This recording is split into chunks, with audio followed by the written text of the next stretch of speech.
Aqui me sinto em uma comunidade acolhedora, diversa e interessante.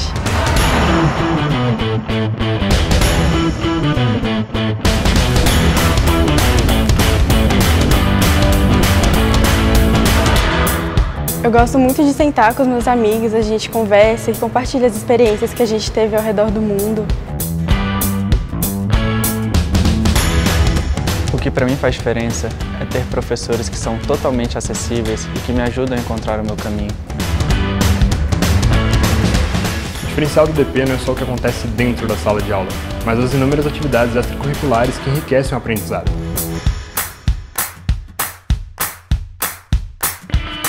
Aqui encontrei colegas que são inspiração, tanto pelo que pensam quanto pelo que fazem.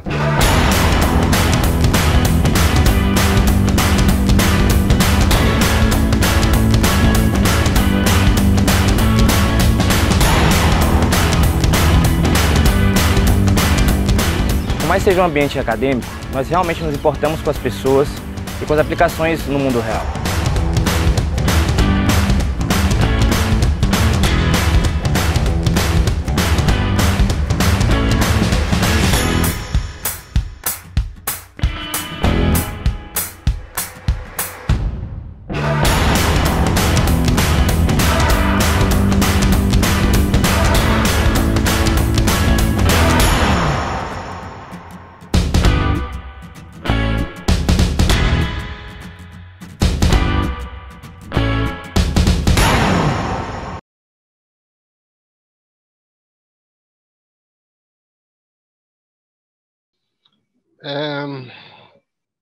Depois de escrever no chat, agora é hora de falar. Muito boa noite a todos, muito bem-vindos à quinta e última aula do curso de Economia Comportamental e Políticas Públicas. Hoje a gente tem a satisfação de ter com a gente a Flora Pfeiffer, do 011 Lab. É isso mesmo, né, Flora? 011 Lab, essa que é a ordem, né? Porque eu inverto de Lab 011, 011 Lab. Poxa, eu acho que isso vai ser uma super oportunidade para todos nós de acompanhar o que a Flora tem feito lá no 011 Lab e ver a perspectiva. Ela está estudando muito também o tema, então ver toda a perspectiva, eu acho que a Flora vai dar uma... primeiro, ela contorna um pouco do que a gente fez, lembra de quais são os instrumentos que existem para a gente aplicar a economia comportamental em políticas públicas e traz alguns exemplos de aplicação prática no contexto brasileiro, mais especificamente lá de São Paulo, né? Então, acho que vai ser uma oportunidade fantástica para a gente fechar o curso. A gente super te agradece, Flora, pela disponibilidade de estar aqui junto com a gente hoje e desejo então a vocês uma excelente aula. Eu vou estar aqui acompanhando o chat e conversando com vocês, tá bom? Muito obrigado, Flora. Por favor, fique à vontade. Bom, boa noite a todos. Muito obrigada, Luiz, pela introdução e eu que agradeço pela oportunidade de estar fechando esse excelente curso de um tema que eu gosto tanto. Então, vou compartilhar aqui minha apresentação. Vou contar um pouquinho sobre aplicação de ciências comportamentais, de insights comportamentais em políticas públicas, partindo muito dessa visão prática, partindo dos meus últimos 2 anos com experiência de trabalho fazendo isso na Prefeitura de São Paulo, e também estudando avidamente o tema. Então, só destacando que as visões aqui são minhas, mas frutos de um trabalho em conjunto. E aí eu queria começar com uma dinâmica com vocês. É a primeira vez que eu vou fazer isso de forma virtual, então vamos ver se vai dar certo.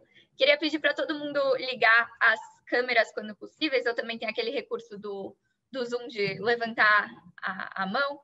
E então vocês levantem a mão se concordam com a afirmação e permaneçam com a mão abaixada se discordam. Não sei, ok. Já vi várias carinhas, então vamos lá. Primeira afirmação, não quero ficar doente. Quem concorda, levanta a mão.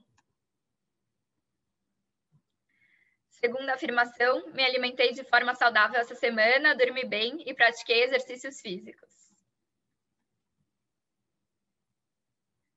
Não quero me envolver em um acidente de trânsito. Ao dirigir, não uso o celular. Vou ficar com a mão levantada porque eu não dirijo, então. Acho certo honrar com os compromissos marcados. Nunca esqueci uma consulta, deixei de ligar com antecedência avisando que não iria. É ético e justo pagar as contas em dia. Nunca esqueci de pagar nenhuma conta.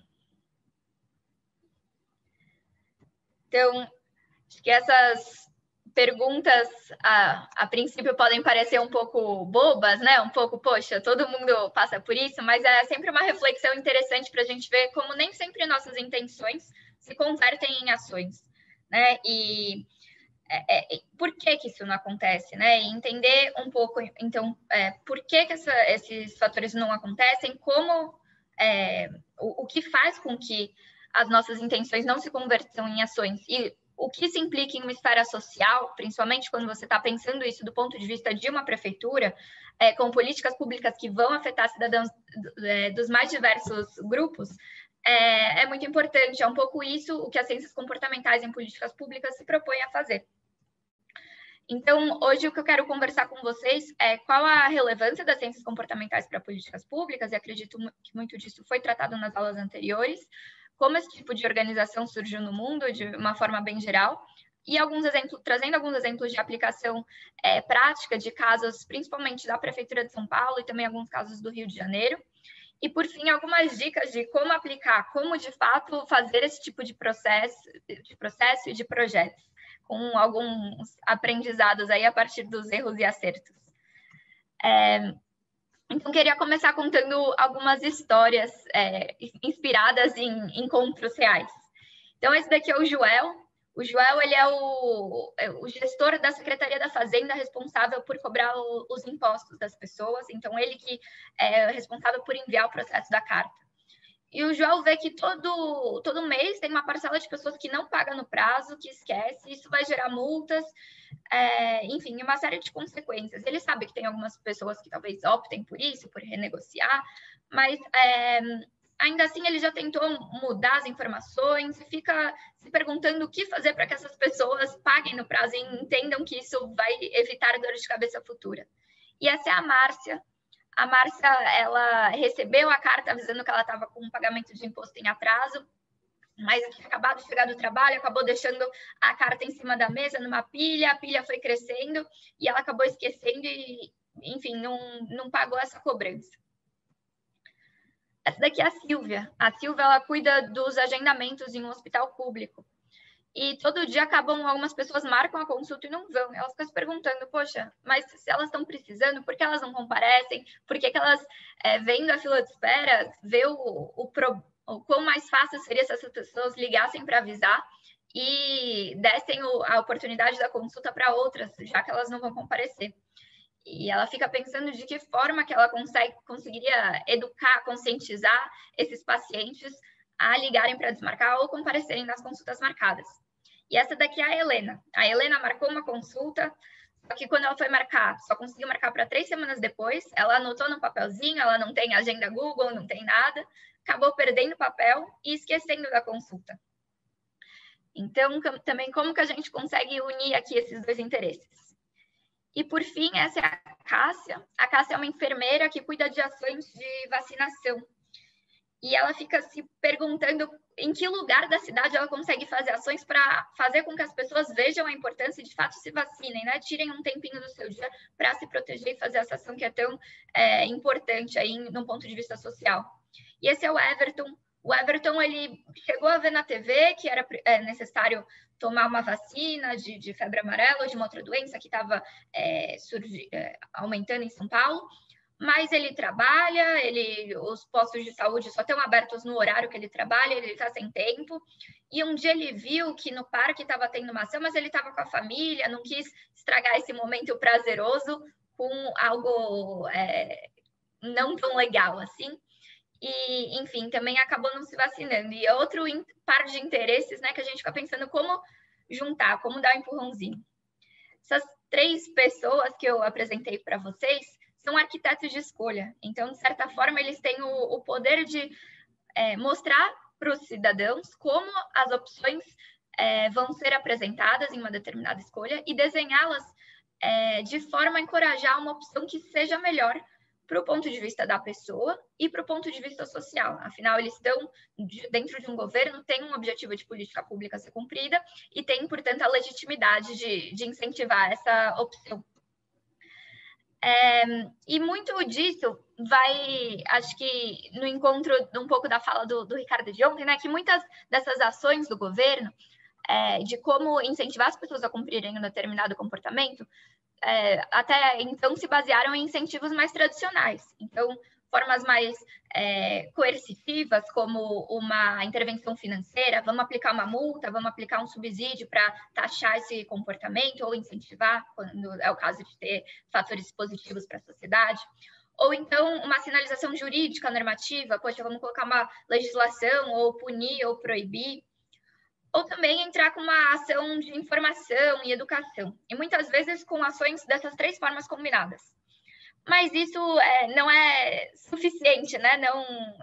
Não resolve os problemas, como a gente vê. Muitas das leis, os mesmos 3 casos que eu acabei de apresentar para vocês, têm alguns tipos dessas ações, mas não é suficiente para fazer com que todas as pessoas cumpram o comportamento desejado. Então, como será que a gente pode melhorar esse caso? E aí surge toda essa literatura que fala, vamos olhar para os fatores comportamentais. Então, alguns exemplos aqui. Poxa, o que as outras pessoas estão fazendo? Qual que é a norma social e cultural em questão? Será que essa pessoa não está seguindo porque, apesar de ter uma lei, as pessoas, na verdade, fazem o oposto? Então, como que a gente pode trabalhar nesse contexto? Ou então, o que a pessoa acha certo fazer? Será que o comportamento que está sendo incentivado está de acordo com a visão de mundo dela, com a visão ideológica dela? Será que tem outras coisas que ela está levando em conta e que, na verdade, ela está achando melhor ter esse outro comportamento? E como trabalhar em cima disso? Ou o que representa a identidade, né? Será que está adequado para todos os grupos? E também um outro ponto de o que é mais fácil. Será que a pessoa está fazendo aquilo porque por inércia, por não ter entendido, por um acesso ao serviço está muito complexo? Então, entender um pouco esses pontos e como esses pontos se relacionam com essas outras formas mais tradicionais de ação do governo é muito importante para garantir a efetividade de políticas, de comunicações e de serviços públicos.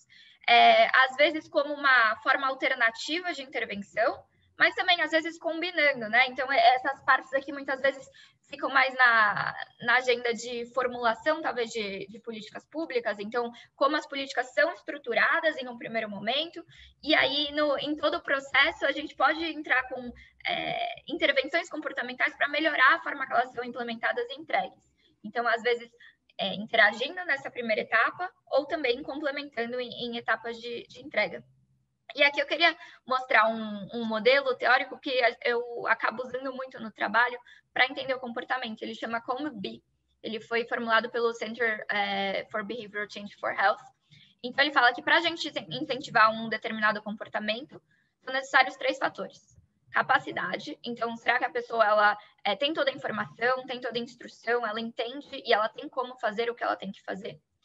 Um segundo fator que é de oportunidade, então o contexto externo está propiciando que ela tome esse comportamento? Será que tem fatores que estão impedindo que ela faça o que é desejado? E um terceiro que é motivação, então seja motivações racionais ou irracionais, mais tradicionais, emocionais ou incorporando essa questão dos viés, a pessoa está motivada a cumprir esse comportamento e que esses fatores se relacionam entre si e, enfim, influenciam, importam a adesão no comportamento. E um outro framework muito interessante de como aplicar, de fato, essas questões em políticas públicas é esse FIS. Então, o IST vem do Behavioral Insights Team, né? É uma unidade não sei se já chegou a ser mencionada, mas é uma unidade de ciências comportamentais que surgiu no governo da Inglaterra. Então, eles falam que para você fazer uma intervenção comportamental, pense se ela está fácil. Então, se a ação desejada a ser cumprida, ela está o mais fácil possível, será que a gente consegue remover fricção? Depois, se ela é atrativa, então se tem saliência da opção desejada, se tem algum destaque. Depois, se ela é social, então se ela mostra que essa é a coisa que as outras pessoas da qual a pessoa se identifica está fazendo, se mostra que essa é a norma de grupo. E se ela é tempestiva, então se ela está, se a ação que está sendo requisitada para se fazer, se essa chamada está sendo no momento em que a pessoa pode fazer. E aí o que a Sunstein recentemente começou a também advocar por mais um termo nesse framework, que é o fun. Então, será que a gente pode tornar essa política, esse acesso, esse serviço divertido, né, de forma que as pessoas de fato queiram fazer? E aqui só a gente teve um encontro do grupo de estudos em economia comportamental recentemente, em que ele falou sobre esse framework. Quem quiser, a gravação está disponível no YouTube, mas foi super interessante ver um pouco das visões dele, o autor do Nudge. E aí, então, contextualizando um pouco como esse tipo de organização, né, de aplicação sistemática de ciências comportamentais em políticas públicas surge. Então, de forma descentralizada, tinham ações governamentais, acho que em vários contextos, né, que é citado, mas sem essa ótica centralizada, sem ter um nome, sem ter um termo, sem ter uma área. Em 2008, que a Sunstein e o Richard Tiller, eles publicam o livro Nudge, que sugere bem fortemente o uso de intervenções de ciências comportamentais por parte dos governos, e isso gera um momentum, principalmente na Inglaterra. Então, em 2010, com as eleições do novo governo, é instaurado o Behavioral Insights Team, o BIT, que foi popularmente conhecido como Nudge Unit, e que começa a aplicar essas coisas dentro do governo inglês, ligado ao gabinete do primeiro-ministro. Mais ou menos ao mesmo tempo, é criado nos Estados Unidos o ORA, que era uma agência regulatória que iria trabalhar com essas questões de ciências comportamentais. E também, alguns anos depois, o BSPS, que era um outro órgão dentro do governo dos Estados Unidos, que iria olhar mais para um modelo similar do BIT em intervenções e focar muito em avaliações de impacto. Desde então, esse tipo de organização mostrou muito sucesso, muito retorno, muito custo-efetividade, e foi se replicando em vários contextos do mundo. Então, a Austrália tem muito forte, em vários países da Europa, no próprio Canadá, e agora, mais recentemente, uma nova onda de unidades que vem surgindo na América Latina, na Índia, muito forte, em alguns países africanos, e também muito o movimento de replicação dessas organizações governamentais foi muito fortalecido pelo apoio de instituições internacionais que pegaram essa pauta e criaram equipes próprias. Então, o Banco Mundial, OCDE, ONU. Então, quando você tem a chancela de organizações internacionais que tem já uma legitimidade, falando, olha, isso é um modelo interessante de ser aplicado, isso gera uma onda ainda maior de replicação dessas unidades dentro do governo e replicação desses projetos em outros contextos.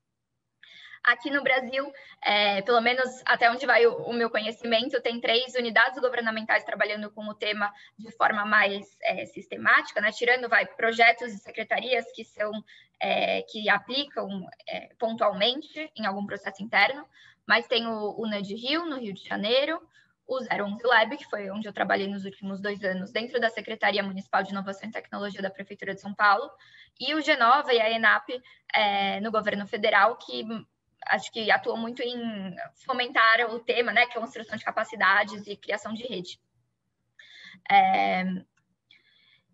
E acho que é só interessante, já que eu vou também falar um pouquinho depois sobre o processo de aplicação desses projetos e como a gente faz, que algumas definições na estruturação do Behavioral Science Teams na Inglaterra, que foram devido a fatores contextuais, fatores políticos, de aumento de ganho da credibilidade da pauta, e precisar provar que isso era uma maneira efetiva, acabaram ditando todo um modelo de organização da área. Então, a gente vê que essas organizações dentro do setor público são muito isomórficas, têm uma forma similar de atuar e tem uma entrega de projetos similar.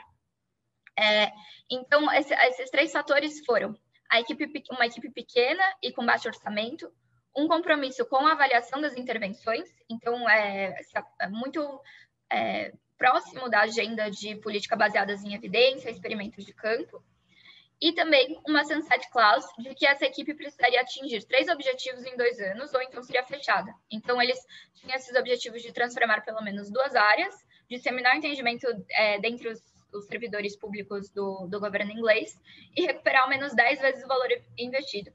E aí, isso que culminou na ação deles com projetos de arrecadação de imposto que objetivaria ganhos rápidos e mostraria o custo-efetividade de uma unidade desse tipo dentro do governo. E é interessante porque acho que esse é um dos projetos de nudge mais replicados ao redor do mundo. Inclusive, eu vou falar um pouco como foi essa experiência aqui no Brasil. 3 fatores estão listados no livro Behavioral Insights, do Houseworth e da Kirkman, que trabalham no Behavioral Insights Team, foi lançado esse ano. É bem interessante, quem tiver interesse a saber mais na área, recomendo. Mas, enfim, o que eu queria chegar agora é como aplicar. Essa questão que eu falei de ser isomórfico, né, de um processo. As unidades, elas acabam tendo um modelo de trabalho muito similar. Então, aqui, peguei de um estudo do Claret, mas que ele juntou aqui 3 metodologias consolidadas de unidades muito fortes na área. Então, o BIT, que eu mencionei do Reino Unido, o Ideas for the Two, que é uma organização sem fins lucrativos americana, e o da equipe da OCDE. E eles têm, basicamente, 5 etapas similares. Uma primeira, que você vai definir o problema, então você vai entender qual que é o seu desafio comportamental a ser trabalhado. Uma segunda, você vai diagnosticar quais são as causas desse comportamento não ideal e como superar essas barreiras.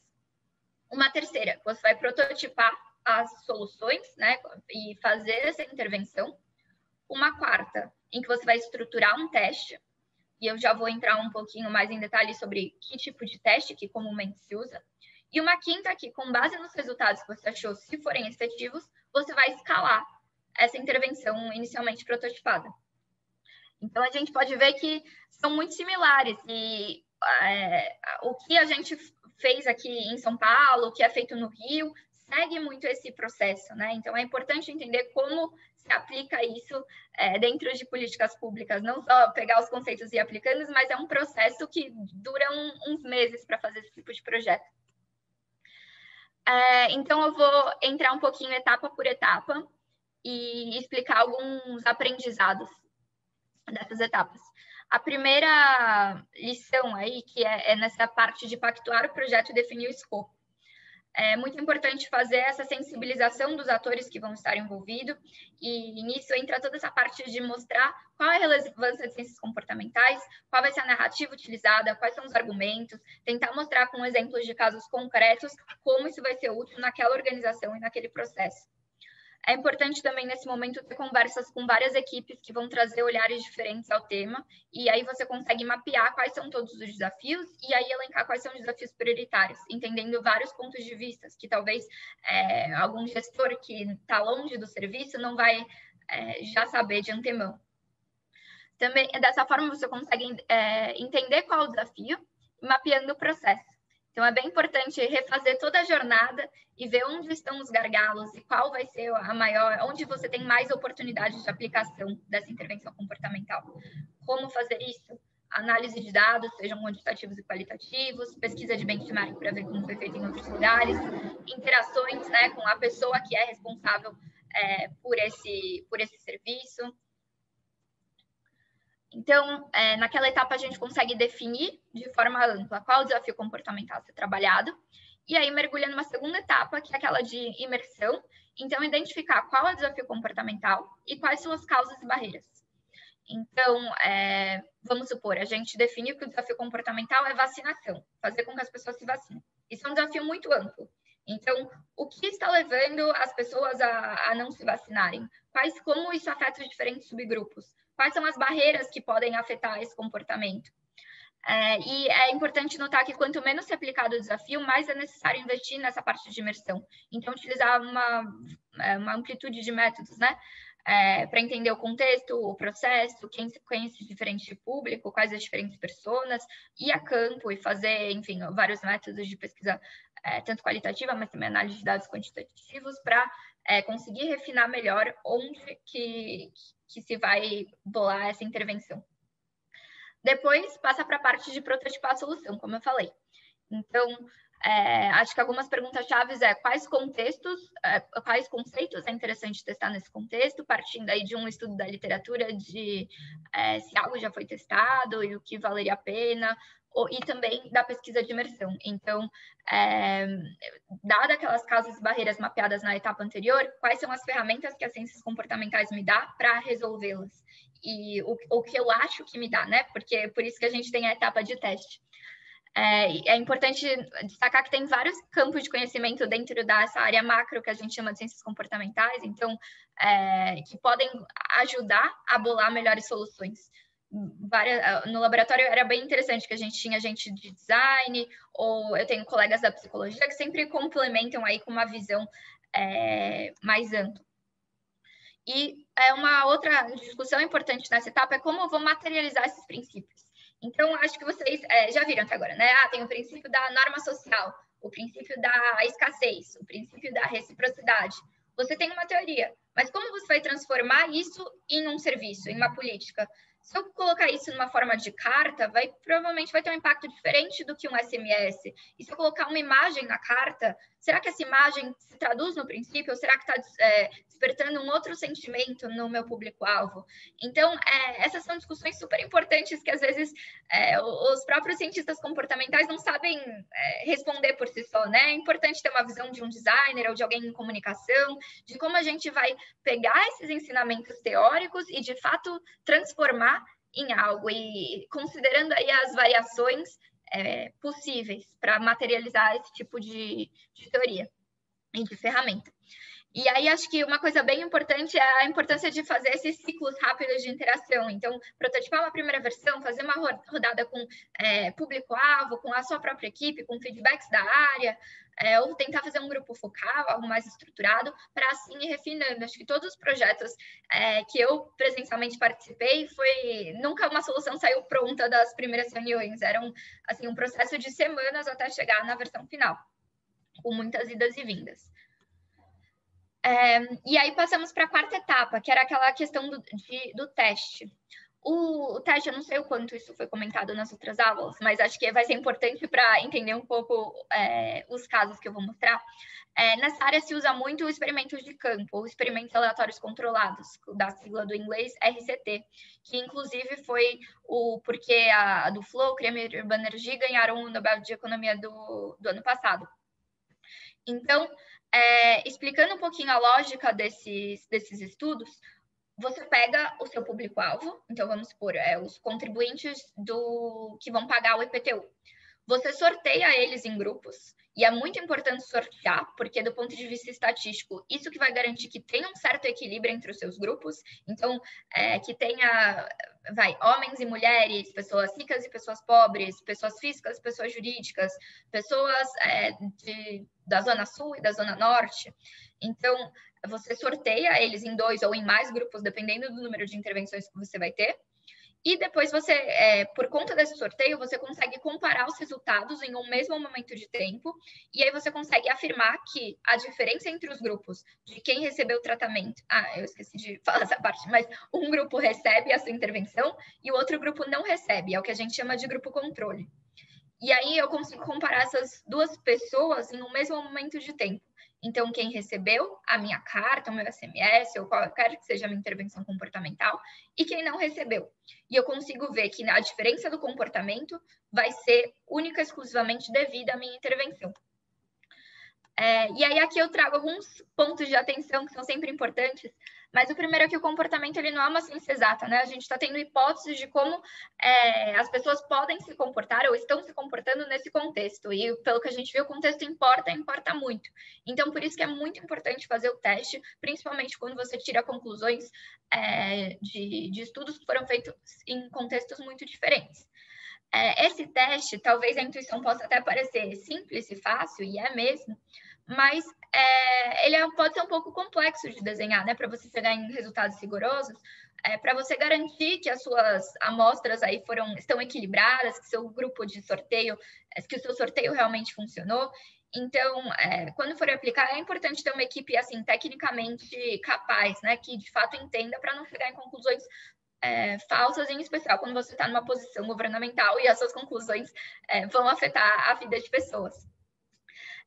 Acho que uma saída importante é fazer essas parcerias com a academia e pesquisadores, porque tem muito interesse nesses experimentos de campo, né? Os experimentos de campo são considerados padrão ouro na área de avaliação quantitativa de impacto. E para, de fato, conseguir operacionalizar isso, é muito importante entender bem, assim, no detalhe, todo esse processo, como você vai interferir. Se tem uma carta, como é a rotina de emissão dessa carta? Quem é a pessoa que emite isso? Como que a gente vai separar? Vai ter que construir uma ferramenta? Vai ter que puxar um lote? E também entender como os dados são estruturados de antemão. Isso é super importante, é uma coisa que a gente não tem tanta maturidade, pelo menos na minha experiência no setor público, né? Tem muitos dados que não estão bem estruturados, ou que às vezes projetos que a gente pensa, mas que não tem esses dados mapeados, então a gente tem que pensar como que a gente vai colher esses dados. Então, esse é um ponto bem relevante. E um outro ponto bacana é que a mensuração dos resultados é uma boa forma de ganhar credibilidade para a iniciativa. Então, para fortalecer essa agenda e fortalecer uma unidade nascente de ciências comportamentais dentro do governo, mensurar te dá uma concretude. Fizemos isso e conseguimos um retorno de tantos reais, ou de tantas consultas, ou de tal impacto. Então, tem aí um aspecto político, além do técnico-científico, importante também dos experimentos. E aí a última etapa, que é aquela de analisar os resultados e escalar. Uma coisa bem importante é fazer essa análise de custo-benefício. Então, com o seu teste, você consegue precisar qual que é a relação causal. A minha carta teve 5% de impacto. E aí você consegue converter o quanto isso significa em reais a mais. E o quanto eu teria em um ano se eu aplicasse isso no processo como um todo. Isso dá uma concretude maior para a intervenção e para o projeto. É importante pensar em como vai ser essa estratégia de escala, né? Apenas ter esses resultados não garante a implementação da solução, aprendo isso da maneira mais difícil. Então, é importante entender quem são esses atores, quem vai tomar a decisão de escalar, e como comunicar esses resultados da melhor forma para a pessoa que toma essa decisão e que consegue, de fato, implementar a intervenção. E aí, um ponto de atenção que eu queria trazer é qual é a validade externa do seu estudo. Então, por exemplo, se eu estiver fazendo um projeto aqui na Prefeitura de São Paulo sobre arrecadação de impostos, não necessariamente o resultado que eu achar aqui vai ser válido para alguém na Índia. Pode ser que as pessoas lá tenham barreiras ao comportamento diferente, motivações para o comportamento diferente, percepções sociais diferentes, e que essas conclusões não vão ser válidas e verdadeiras lá. Por isso que a gente reforça que contexto importa e que é sempre importante testar. Isso junta com uma discussão muito importante no campo, que é o weirdness, né? Que as amostras das ciências comportamentais muitas vezes se pautam em experimentos feitos com países do leste, educados, industrializados, ricos e democráticos, que são sumarizados por esse acrônimo WEIRD, e muitas vezes alguns estudos são até feitos com estudantes de faculdade dos Estados Unidos. Então, o quão verdadeiro isso é em uma escala global dos vieses e das heurísticas, né? Por isso que está tendo uma pressão grande no campo agora para replicar em outros contextos, adequar para outros contextos. E quando a gente fala disso em políticas públicas, isso é uma discussão super importante, porque as primeiras unidades, como eu mostrei, surgiram na Inglaterra, nos Estados Unidos, na Europa. Então, os casos de sucesso que se baseiam, né, dos princípios de como, de fato, materializar, partem do entendimento desses contextos. Com a replicação em outros países, pode ser que os princípios que foram testados em uns lugares e que, inevitavelmente, vão ser utilizados como base, não vão funcionar aqui. Por isso que é super importante ter mais conexões do sul global, né? Então, de outros países que agora crescem também nesse movimento, então aqui na América Latina, na Índia, na África, para trocar, tanto por uma questão de comportamento, então do que vai funcionar, que é uma realidade diferente de outros países, mas também por ter desafios práticos de se estruturar essas unidades no governo que são muito similares. E aí uma pessoa que fala muito sobre esse tema, caso alguém queira pesquisar mais, é a Nila Saldanha. Fica aqui a referência. E, bom, agora eu vou entrar em alguns casos, em alguns exemplos concretos que talvez ajude a entender melhor tudo isso que eu estava falando. Talvez tenha ficado um pouco abstrato para alguns de vocês. Então, o primeiro, eu separei alguns temas, tá? Não daria para cobrir tudo, então eu separei alguns temas principais. E o primeiro é o pagamento de impostos, né? Como eu falei, foi um dos primeiros projetos feitos lá na Inglaterra, também foi feito nos Estados Unidos, deu resultado positivo, porque você consegue traduzir isso em aumento de arrecadação para o governo, o que é algo de muito interesse. Então, esse foi um dos experimentos mais replicados no mundo. E, né, tentando contextualizar um pouco, por que as pessoas elas não vão pagar os impostos? Então, a gente olhou para a carta recebida dos impostos em atraso e criou hipóteses de barreiras ao comportamento. As pessoas podem não entender o que devem fazer, né? Então, a chamada de ação, como a gente fala, é pouco clara. As pessoas não entendem como fazer, então o passo a passo é confuso, ou não está explícito, ou tem alguns erros no caminho.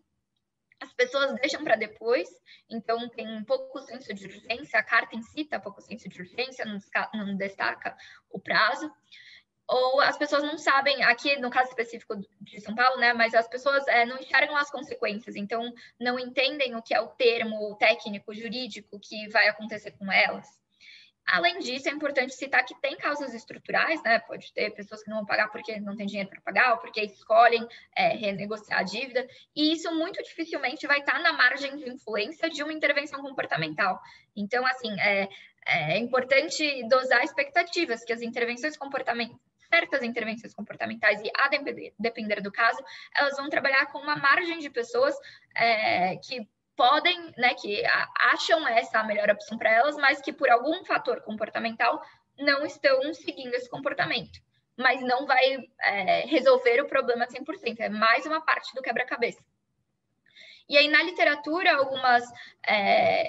algumas estratégias são entender quais são esses custos morais, então chamados de tax morale, associados, então como as pessoas veem a obrigação, né, e o papel de alguém em pagar seus impostos, ou também vir com abordagens ameaçadoras, e também tem essa questão de falta de atenção, então de que as pessoas não entendem de fato o que está explícito pela carta ou deixam para depois. Só trazendo 2 casos que serviram de inspiração para o projeto de São Paulo. Um estudo na Guatemala testou, então, fazer nudges comportamentais utilizando essas cartas. O que mais funcionou lá foram os que exploraram os princípios de norma social e de escolha deliberada. Então, até o momento, você não pagou, a gente encarou isso como um descuido, mas se você não pagar a partir de agora, essa vai ser a sua escolha, você vai sofrer as consequências. E mensagem só com lembretes ou orgulho nacional não funcionaram muito bem. E um projeto realizado no Rio de Janeiro pela Nudge Rio, trabalhando com o IPTU, viu que abordagens conscientes, então mostrar que o IPTU tem um retorno na própria cidade e que a maioria das pessoas está fazendo, então aqui também explora norma social. E uma outra carta que tentava abordagem ameaçadora também funcionava bem. Então, essa é a carta que a gente encontrou na Secretaria da Fazenda, enviada para as pessoas com o IPTU em atraso, com parcelas do IPTU em atraso. Né? Esse processo é chamado CADIM.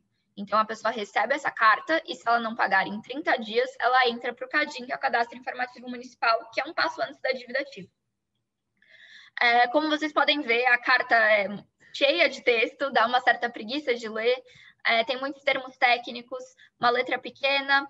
O passo a passo ele não é tão claro, o prazo não é destacado. A gente viu que uns campos aqui, refazendo o processo, eles tinham nome diferente do que pedia no site, então ficava mais complicado em identificar. E com certeza tinha muita margem para melhorar essa comunicação. E até partindo de um conceito mais recente, né, vendo agora, talvez essa carta seja um sludge, né, que aumenta a fricção para o comportamento desejado. Então, a gente vai transformar este sludge em um nudge. E aí, partindo naquelas hipóteses que eu falei para vocês antes, a gente desenhou 5 novas cartas. Primeiro, uma versão simplificada, que serviria como base para as demais. Então, simplificou a linguagem, tirou todo o conteúdo que não era útil, mudou para deixar o passo a passo claro, deixou bem explícito quais eram as consequências, o que quer dizer CADIM, qual que era o prazo, dando um senso de urgência. Então, assim, mudou o formato visual, colocou um cabeçalho, fez uma série de mudanças. E aí, a partir disso, a gente fez também 4 outras versões que exploravam princípios específicos, ferramentais específicos das ciências comportamentais, para além dessa questão simplificada. Então, a simplificada seria remover os sludges. E aqui a gente acrescentou demais princípios. Um primeiro, um minutinho. Norma social. Então, faça parte da maioria que está em dia com São Paulo. Era trazido no cabeçalho. Então, para indicar que a pessoa estava fora do que a maioria dos seus pares está fazendo. E isso funciona muito em vários lugares, né? Nos Estados Unidos e na Inglaterra, esse foi o que demonstrou impacto, com esse estudo que se popularizou. Então, vamos testar aqui também. Uma segunda de ameaçadora escolha deliberada. Então, até o momento, consideramos o fato de você não estar em dia com seu PT um descuido. No entanto, se você não pagar em até 30 dias, entenderemos que essa foi a sua escolha e você entrará no CADIM e depois na dívida ativa do município. Então, essa frase tenta fazer um vínculo, né? Criar uma empatia com o contribuinte, de compreensão, mas aí depois enquadra a passividade, a inação, a omissão, como algo de responsabilidade dela. Então, para tentar quebrar a inação e que a pessoa se sinta aí responsabilizada e, de fato, pague suas contas. Uma outra carta, que a gente tentou ter um tom um pouco assim, mais explicativo, menos ameaçador, mas detalhar todas as possíveis consequências potenciais, né? Não só as concretas. Então, tá tudo certo? Pode continuar? Tá. Então, que trazia no cabeçalho, você ainda pode pagar seu IPTU antes do seu nome entrar do CADIM, então trazendo um elemento também daquele tempestividade, né? Dando, você ainda pode, mas vai acabar. Então, tentando trabalhar um senso de urgência, detalhando todas as possíveis consequências, então que a pessoa pode ter penhora judicial do imóvel, então pode, né, ter consequências maiores no futuro. E no final, tentando fazer um vínculo de empatia aí. Ninguém quer que isso aconteça, nem você, nem a prefeitura. Então, colocando a escolha de não pagar no lado pior para todos os lados. E uma última carta, a gente tentou fazer o passo a passo, que aí veio em todas, de instruções, de forma ilustrada, dando mais destaque. Então, vinha um fluxograma aí com os 3 passos, né, com ícones, dando aí mais saliência, destacando um pouco mais o que deveria ser feito e facilitando a leitura, que poderia também funcionar. Bom, eu queria, então, perguntar para vocês qual carta vocês acham que funcionou melhor. Se quiserem, acho que não dá para abrir o microfone, mas se quiserem mandar pelo chat, se tiverem hipóteses de qual funcionaria melhor. Deixa eu achar aqui. A pessoa chutou a 3, ameaçadora.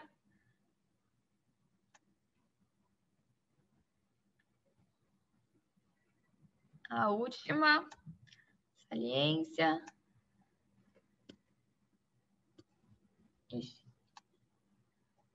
Segunda. Nossa, agora veio vários. 4, não. Acho que está bem distribuído, né? Os chutes e hipóteses. Então, vamos lá. A gente fez aquele teste, né? Seguindo aquela metodologia que eu expliquei. E 2 cartas tiveram resultado significante, que a gente pode com certeza afirmar que teve um impacto. A ameaçadora e a explicativa. A que mais funcionou foi essa daqui. Então, teve um aumento de 4,7 pontos percentuais, então aumentando 8% a taxa de pagamento. E é interessante notar que foram as 2 que trabalham para um lado mais ameaçador, né? E não aquele outro lado de custos morais ou só de simplificação. Essa foi a carta final, então, que foi recomendado para ser escalada, que é a explicativa. Então, aqui dá para ver melhor, né, como ficou o cabeçalho, que simplificou bastante, aumentou o tamanho da letra, informações que não eram pertinentes a todos veio aqui para baixo. Aqui está bem explícito o passo a passo. E aí a gente calculou quanto, tendo essa carta implementada para todos os devedores de IPTU do município, quanto isso aumentaria de arrecadação municipal em um ano. E aí chegou na casa das dezenas dos milhões. Então, só destacando uma intervenção que não teve custo extra, tirando assim, o custo do projeto em si, né, a carta já é enviada. Então, isso não demonstra um custo a mais para a administração pública. É só pensar de forma cuidadosa, detalhada, inteligente, baseada em evidências, como a gente vai colocar o conteúdo dessa carta. E isso pode se traduzir em um impacto de milhões de reais. Então, esse tipo de projeto é realmente muito custo-efetivo. E a gente teve um impacto aí de 8%, né? São poucas pessoas, mas olha, com cada um pagando, o quanto isso pode gerar como um todo, se for escalado. Então, espero aqui ter mostrado um pouco da concretude dos nudges. Uma segunda área de exemplos que eu queria trazer para vocês é a de acesso a serviços públicos. Então, muitas vezes é difícil essa comunicação, né, do governo com o cidadão. Se a gente compara, o Estado tem algumas defasagens e a gente tem muitos canais de contato estabelecidos e que podem ser explorados de maneira mais inteligente para facilitar o acesso a serviços de saúde, de educação. Então, eu trouxe aqui 2 casos, um de São Paulo e um do Rio, que ilustram um pouquinho isso. O primeiro foi o que a gente fez em parceria com o Hospital Público do Servidor Municipal. Então, é um hospital público, né, de São Paulo, para reduzir o absenteísmo. Então, muitas pessoas estavam na casa dos 20 e poucos %, marcam consultas e acabam não comparecendo. E também não ligam com antecedência para cancelar. E a gente vê, por exemplo, que essa porcentagem ela varia, então é mais alta em consultas não urgentes, né, em especialidades não urgentes, e é um problema de gestão hospitalar não só do Brasil, não só do setor público, mas do mundo inteiro. E o processo funcionava da seguinte forma: a pessoa liga para a central telefônica da prefeitura, que é o SP156, e agenda sua consulta, e 15 dias antes, a central liga para a pessoa para lembrar, num período de 15 a 2 dias, né? As ligações começam de 15 dias. Então, já tinha um pouco esse efeito lembrete. O que a gente quis entender se a gente explorasse alguns mecanismos que facilitam essas questões cognitivas e comportamentais no agendamento e no lembrete da consulta, será que isso pode reduzir ainda mais o absenteísmo? Então, a gente testou estratégias para incentivar a memorização.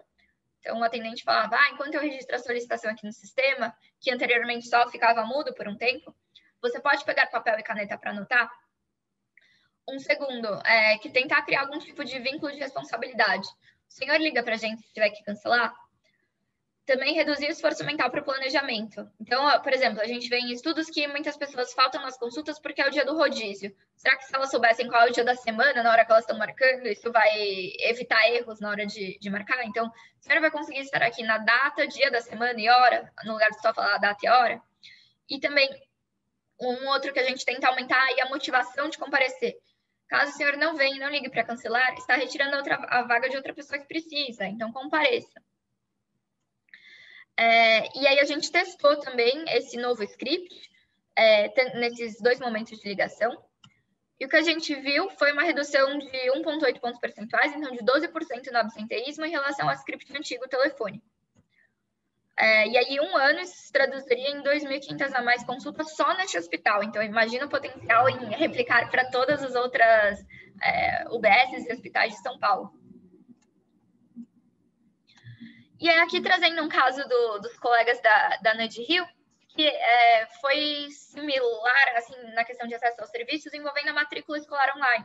Então, hoje você já pode fazer a matrícula em creches no Rio pelo site, mas muita gente acabava indo presencialmente porque tinha a percepção de que estar lá em pessoa aumenta, talvez, as chances de garantir uma vaga, e isso gerava uma fila de espera, uma aglomeração muito grande nos dias de matrícula. Então, eles enviaram e-mails para os pais, falando dessa nova matrícula, e aí tinha um e-mail base, né, um e-mail padrão, simplificado e tal, e aí testando 3 tipos de abordagens para ver qual funcionaria melhor. Uma para reduzir aí o esforço cognitivo, então, e aí induzindo a pessoa a sair da inércia, testar uma abordagem nova. Experimente, clique no link acima ou copie e cole na sua barra de ferramentas de seu navegador. Então, dando assim, bastante os passos e mostrando o quão simples é. Uma segunda de escassez e competição. Então, pelo site você tem as mesmas opções de escolas e não precisa enfrentar fila. Lembre-se que enquanto você está na fila, outras pessoas já realizaram a inscrição em menos tempo e com muito mais conforto pela internet. E um último de norma social.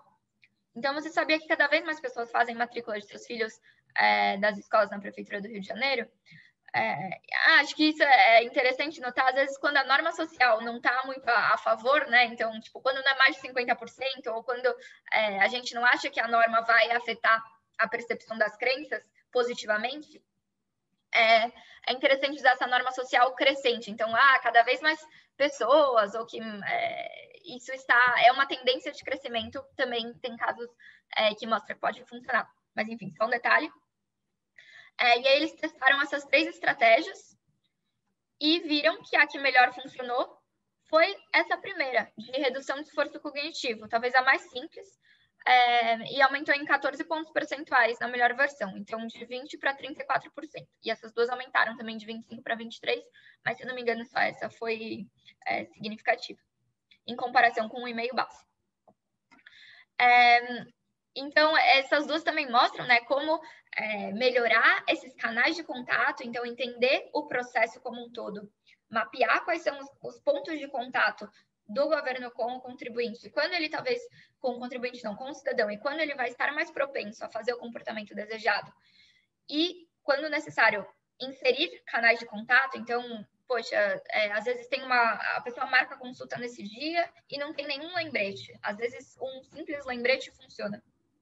Pode facilitar o acesso a serviços, o que é uma questão super importante para governos. E aí, como terceiro e último exemplo, eu queria trazer um pouco essa questão de promoção de comportamento de saúde, ligando com um tema muito atual, que é o Covid. Então, como incentivar esses comportamentos preventivos. E aí eu vou ilustrar com o caso do nosso projeto na Prefeitura de São Paulo. Então, é importante destacar que a iniciativa era fazer um projeto enquanto unidade de ciências comportamentais, então nem de longe isso abraçaria tudo o que é necessário para, de fato, lidar com o contexto da pandemia e das mudanças necessárias. Então,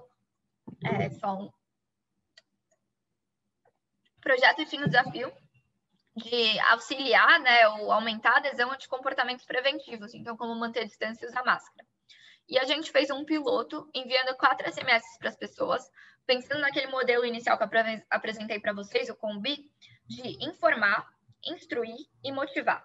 Então, eu lembro que no começo da pandemia, ninguém, de fato, era sempre vinha uma carga de informações novas, né? Quando começava a incentivar a usar máscaras, passava horas na TV vendo como lavar a máscara, quando trocar a máscara, como essa máscara deve ser usada. É complexo.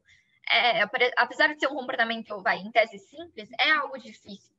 Então, os SMS tentavam explorar um pouco essas instruções e trazer uma motivação. E a gente queria ver se funciona, se tem algum impacto, se é de alguma forma útil. Então, a gente fez um piloto com uma primeira mensagem que falava dos comportamentos e da importância, uma segunda mensagem que instruía coisas auxiliares. Então, a máscara tem que estar justo ao rosto, cobrindo nariz e boca, tem que lavar depois de usar, e tem que manter distância. E uma terceira mensagem que era motivacional. Então, e aí a gente testou variações de motivação para ver se tinha algo que funcionaria melhor. Uma primeira de dever, então evitar mortes de familiares e amigos é seu dever, e aí usando aqui um frame de aversão à perda, né, de evitar mortes. Uma segunda de norma social, a maioria das pessoas já está usando máscara, faça como elas. Uma terceira de reciprocidade, profissionais de saúde estão arriscando suas vidas, faça sua parte para ajudá-los. Uma quarta de senso coletivo, então cada um fazendo sua parte, venceremos o coronavírus, a sua ação importa. E uma quinta de percepção de risco. Pessoas podem estar contaminadas sem saber, uma delas pode ser você, não coloque outros em risco. Tudo isso foi baseado nas pesquisas de literatura e no que parecia funcionar para aumentar a adesão desses comportamentos em pandemia, e também partindo de uma série de rodadas de interação. Então, a gente fez um piloto enviando os SMS para algumas pessoas que tinham cadastro no serviço da prefeitura, do SP156, e não enviando para outras, e depois fazendo uma survey telefônica, uma pesquisa telefônica, perguntando para as pessoas sobre suas crenças. Então, você tem medo da doença? Você concorda com as medidas de isolamento social? Você concorda com as medidas de usar máscara? Sobre comportamento, e aí aqui é um comportamento autorreportado, né, que a pessoa está falando, mas era a medida que a gente teria. Então, você saiu de casa nos outros dias e aí explorando todas as possíveis causas. você usou máscara nos últimos 7 dias? E também sobre o nível de informação. Então, para medir se a pessoa lembrava das informações transmitidas especificamente no SMS. Então, qual a distância que você tem que manter da outra pessoa, que parte do rosto a máscara tem que manter, para ver se isso também afetava a parte de compreensão e informação. E o que a gente achou foi todas as mensagens, elas funcionaram de forma similar. Então, o importante que a gente viu é enviar comunicações, né, de mensagens de texto construídas a partir de insights comportamentais, mas não teve uma motivação que significantemente funcionou melhor do que as outras. E aí teve um impacto na compreensão. Então, quem recebeu o SMS demonstrava quase 13% mais que tinha que manter 2 metros de distância dos outros. Então, isso mostra que as pessoas lembraram da informação que deram, até porque a distância é uma informação que varia, então isso permitiu que a gente medisse com maior precisão. Então, as mensagens de texto podem ser uma ferramenta importante para os governos transmitirem informações específicas e instruções para pessoas em momentos como esse. Um segundo achado foi que a intervenção também aumentou o aumento do uso reportado de máscara em 3%. E o que a gente viu foi que a mensagem mais consistente, assim, apesar de não ter uma diferença expressa entre os grupos de motivação, foi o de dever cívico. Então, o que encorajava a pessoa a pensar nos seus familiares e amigos, né, e o dever que ela tem com essas pessoas, foi o que funcionou melhor naquele momento do teste. Lembrando que como o contexto muda muito, isso pode um pouco variar. Mas, com base nesse piloto, a gente conseguiu recursos externos e escalou essas 3 mensagens finais. Então, como já estava no outro momento, a primeira mensagem mudou um pouquinho, incentivando, né? Se precisar sair, use máscara, mantenha 2 metros de distância, vai passar o dia fora, planeje-se para trocar máscaras. E aí trazia o site oficial da Secretaria de Saúde, com mais informações e mais instruções sobre esses comportamentos. Aquele segundo, que era igual ao anterior, o instrutivo, então use máscara de tecido ao sair de casa, cobrindo boca e nariz e justo ao rosto, troque quando ficar úmido e lave sempre depois de usar. E aí a terceira, que era motivacional, então a que funcionou melhor pelo nosso teste, foi essa de dever cívico. Evitar morte de familiares e amigos é seu dever. Se precisar sair, use máscara, mantenha 2 metros de distância dos outros. E essas mensagens foram escaladas para quase 3 milhões de pessoas, e a gente priorizou os distritos administrativos que tinham então são tipo as regiões, né, os bairros de São Paulo, que estavam com a maior incidência da doença, então que acabava sendo os mais periféricos, mais no entorno, e pelos dados que a gente viu de quem recebeu as mensagens, realmente eram pessoas em maior situação de vulnerabilidade. Então, por exemplo, 92% não tinha plano de saúde, ou 93% não tinha propriedade privada. Então, enfim, foi interessante analisar esses dados. E contextualizando aqui um pouquinho, acho que eu trouxe 3 casos de sucesso, né, em que a gente teve resultados positivos com a aplicação de ciências comportamentais. Mas isso é muito interessante, que quando eu estava começando, né, eu lia os textos, relatórios, estudos, e sempre destacavam, assim, parecia que tudo fluía muito bem e muito rápido. Então, tinham os resultados, mas muito pouco sobre o processo e sobre as dificuldades encontradas, que acabam sendo informações super úteis quando estamos trabalhando esses temas. Então, e quando, na verdade, muito dos meses e do trabalho envolvido depende dessas outras etapas. O que eu quero dizer é que, além dessas etapas que eu dei muito destaque aqui, explicando os casos de diagnosticar as barreiras, entender o contexto e o comportamento, desenhar soluções e depois testar, tem essas outras etapas mais operacionais e de implementação, então, de como você convence os atores, de como você, de fato, vai implementar o teste, entender o processo, e de como você vai comunicar os seus resultados para garantir a escala, que são, assim, cruciais para que o projeto, de fato, funcione, de fato, flua e, de fato, tenha sucesso. E aí, eu preparei aqui algumas dicas finais, algumas conclusões que ajudam na execução do processo. Então, o primeiro é conseguir olhar microscopicamente para esse processo que você está trabalhando, então que você vai intervir. Uma segunda é que é muito importante ter um parceiro engajado e com disponibilidade de tempo. Então, quando você sensibiliza um outro ator que vai ser o responsável para tocar esse projeto, que de fato entende o valor e compra, né, o projeto juntos e assume esse projeto, isso faz a total diferença para fazer essa articulação, para conseguir os dados. Então, é um aspecto super importante. Uma outra questão é ter os dados existentes, organizados e acessíveis. Então, tiveram projetos que a gente começou e não olhou os dados com tanta atenção no começo, né? Sabia que tinha os dados, mas não parou para sentar e olhar como eles eram estruturados. Isso importa muito na hora de você fazer o teste. Então, já chegamos a ter surpresa de chegar na hora de analisar, poxa, mas está uma bagunça isso daqui, como que a gente vai ver? Então, é muito importante pactuar antes como que vai ser o recebimento desses dados, quem tem esses dados, quem vai ser a pessoa responsável para mandar, entender quais são os campos e que você vai poder utilizar na sua análise. Aqui falando de setor público, mas talvez seja um paralelo em outras organizações, mas que é importante ter um apoio institucional e político, né? Então, uma pactuação entre gabinetes. Por vezes, esses projetos podem envolver algum recurso, ou eles vão envolver múltiplas equipes dentro de uma outra secretaria. Então, a minha experiência foi trabalhando com projetos intersecretariais. Então, era muito importante ter essa pactuação de alto escalão para garantir o sucesso do projeto e que fluísse melhor.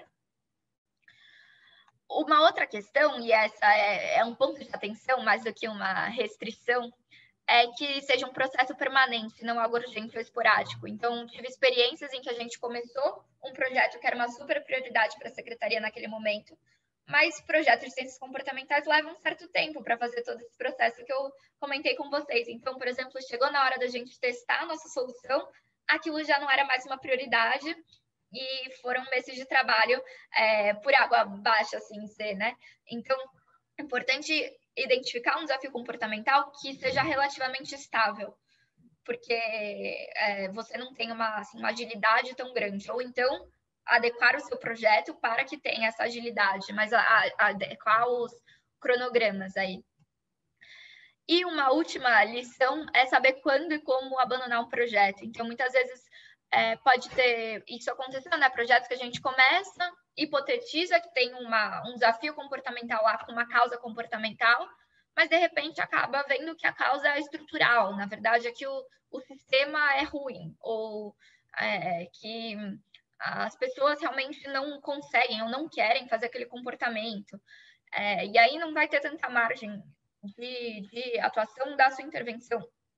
Ou, enfim, algum outro fator. Então, às vezes, isso é um ponto bem importante para se atentar. E, esse título corta um pouquinho, mas uma outra parte muito importante de destacar é que um projeto é feito por pessoas, né? E quando eu comecei a mapear quem são essas pessoas, quando iria iniciar um novo projeto com um novo parceiro, fluía muito melhor. Então, quem é a porta de entrada, que vai, de fato, comprar a ideia do projeto e que vai abrir as portas num outro lugar e vai te ajudar a definir qual é o desafio em questão. Depois, quem é o patrocinador? Então, tem alguém que vai, se precisar de um custo para intervenção ou de um custo para operacionalizar o teste, você tem esse apoio na outra secretaria?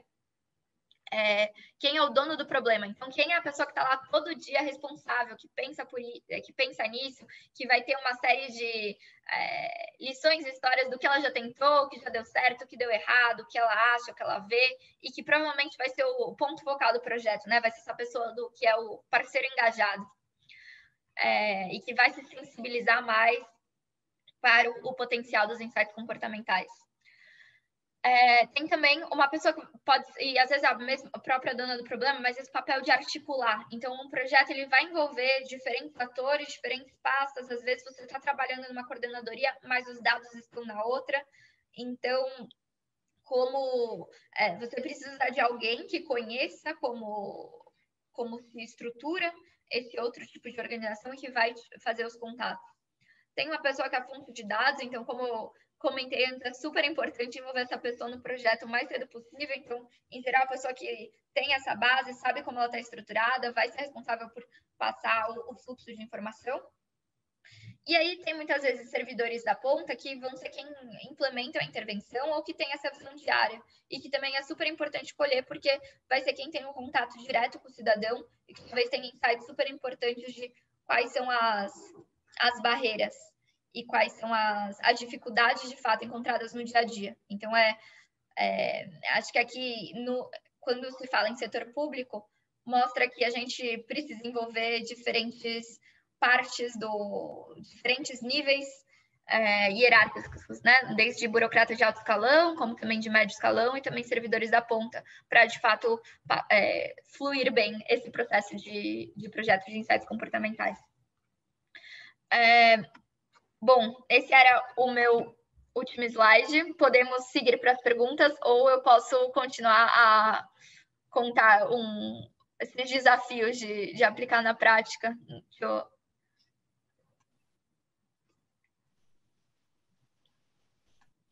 Tá ótimo, Flora. Maravilha. Quer dizer, fique absolutamente à vontade se você quiser falar de mais um caso ou outro, mas se você quiser já partir para as perguntas também, nós já temos várias perguntas. Acabei de ver agora o chat, talvez as perguntas gerem discussões mais proveitosas. Exatamente. Mas pode ser explorada aqui com as perguntas, muitas perguntas, inclusive técnicas, querendo saber de detalhes do que foi feito, né? Que eu acho que é uma coisa muito bacana. Então, eu vou começar a lembrar algumas das perguntas aqui que foram feitas no chat e vocês, por favor, podem ficar à vontade para continuar fazendo as perguntas. A gente vai tentar anotar aqui e fazer elas para a Flora assim que for possível, tá bom?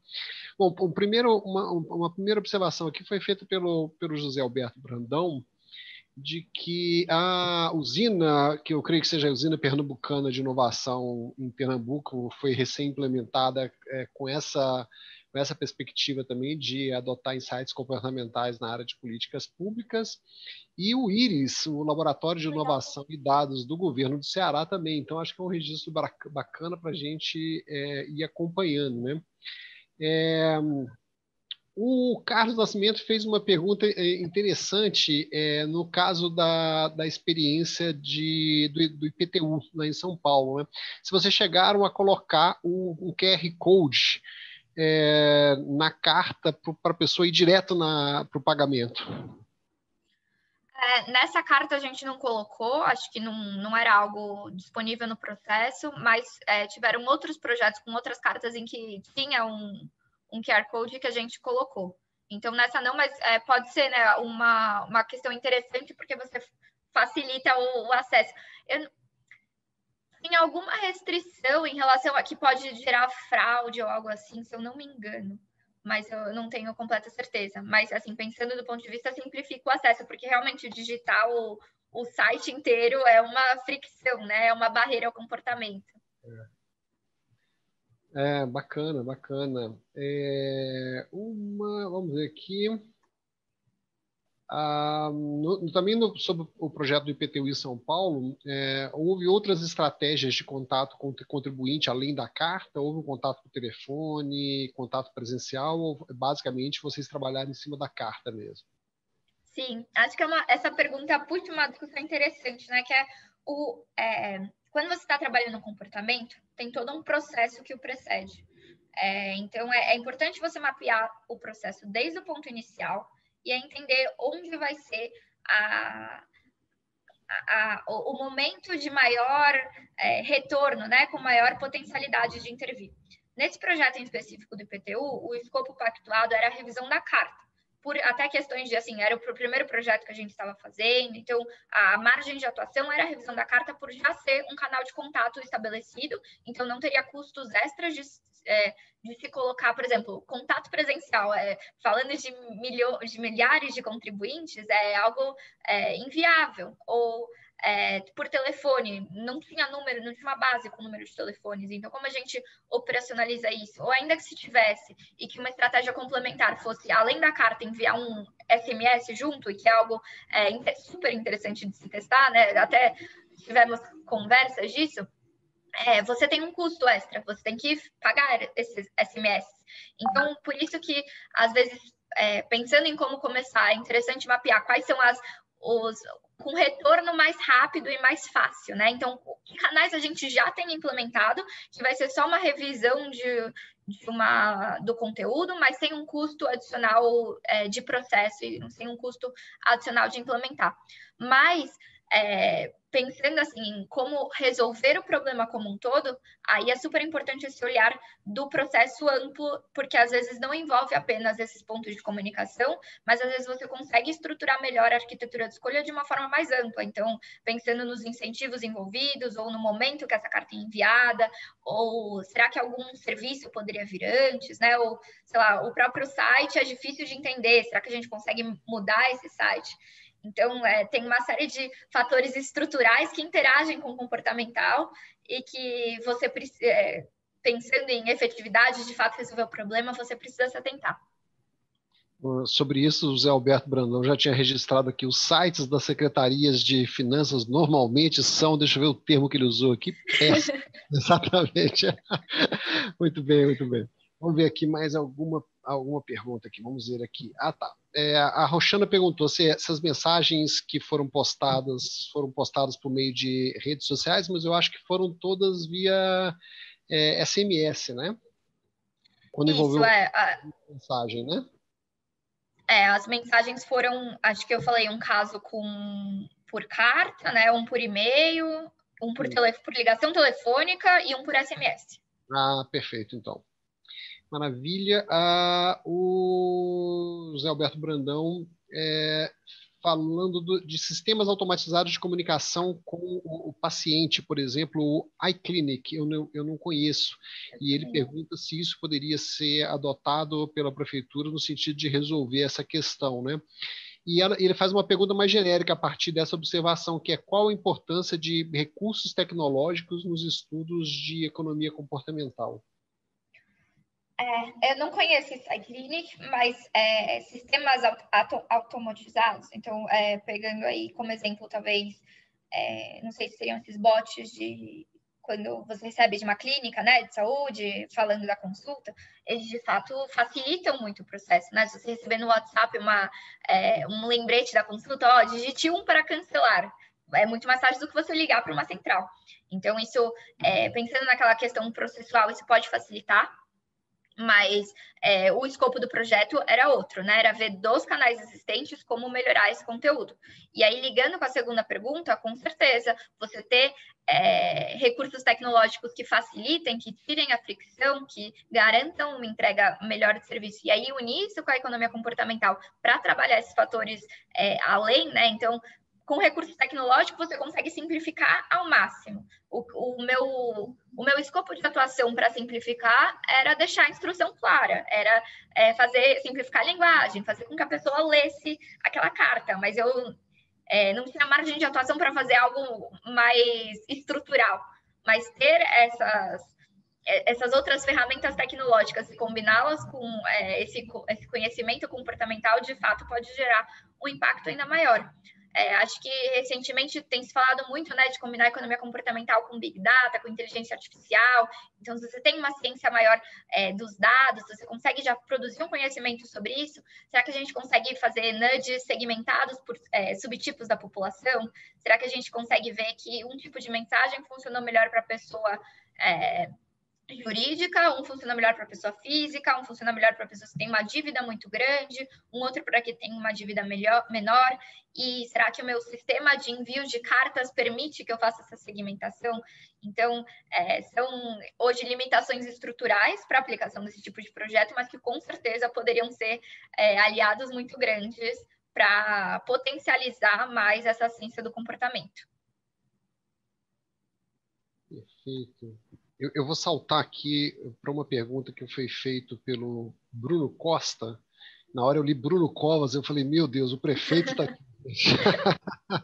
Quer dizer, se existe algum trabalho para restabelecer a confiança do contribuinte, tendo em vista golpes com falsos boletos, e eu acho que talvez esse seja uma restrição para colocar um QR Code ou um código de barra lá, porque alguém pode pegar uma carta daquela, mudar o código de barra ou o QR Code e começar a desviar recursos, né?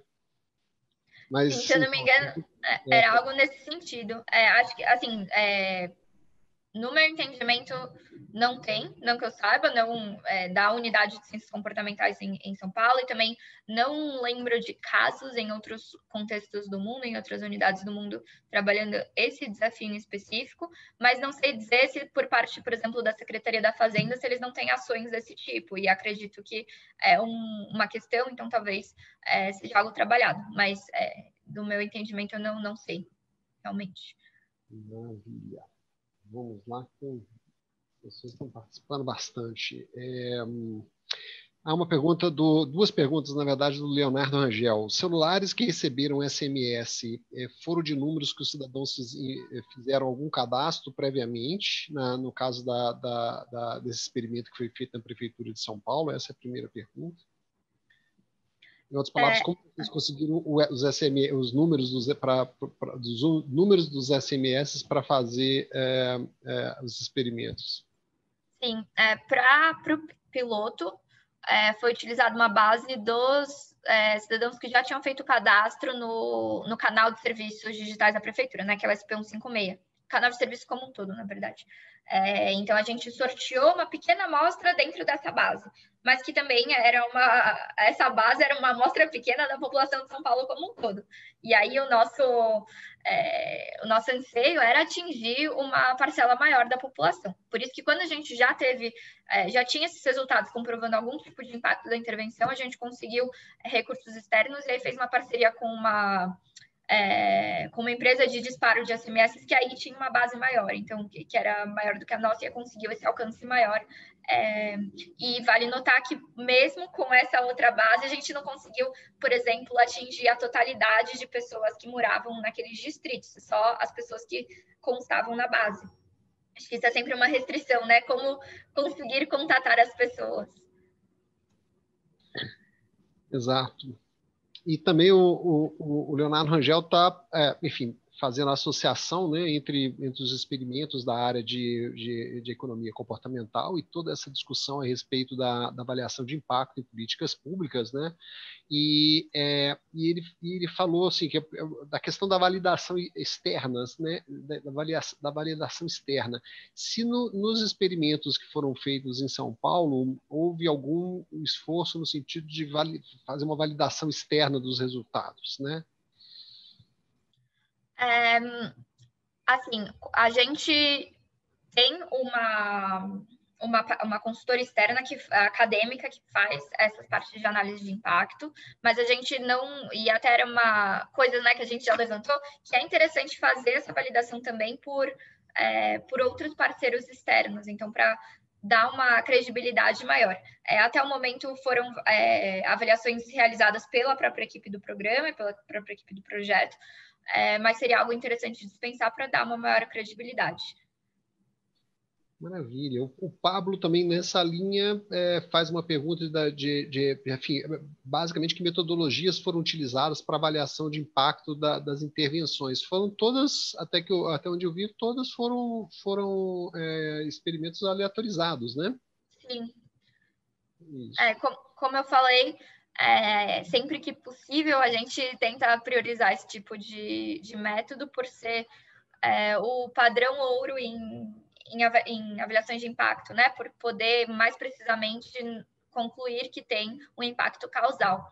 Então, óbvio que nem sempre isso é possível, então acho que tem contextos onde você não consegue aleatorizar, onde o sistema não permite, onde talvez tenha questões éticas, mas nesses que eu apresentei aqui, a gente conseguiu fazer por experimento de campo. Bacana. O Guido fez uma pergunta que acho que é bacana, especialmente quando as pessoas são jovens, né? Elas querem entender um pouquinho do percurso que outros profissionais já percorreram, né? Inclusive para se espelhar um pouco. E ele perguntou, então, como se entra para uma organização que trabalha com economia comportamental? Qual foi o seu processo para entrar no 011 Lab? Ok, vou falar então primeiro meu processo e depois as dicas gerais. Mas eu acho que sempre tive muita certeza que eu queria atuar nessa área de economia comportamental, com um interesse especial por essa área de políticas públicas. Então, nos meus últimos anos de faculdade, eu tentei mapear possibilidade de estágio e tal, e era muito difícil, porque a área está crescendo no Brasil, né? É uma área recente. Então, eu criei um grupo de estudos que me permitiu começar a me desenvolver no tema, que é esse grupo de estudos em economia comportamental, que eu até mencionei, depois faço o convite oficial para quem tiver interesse em continuar. Mas criei um grupo de estudos, isso me permitiu entender um pouco melhor o que estava sendo feito na área, quando tinha algum evento, e mesmo me desenvolver no tema no sentido acadêmico.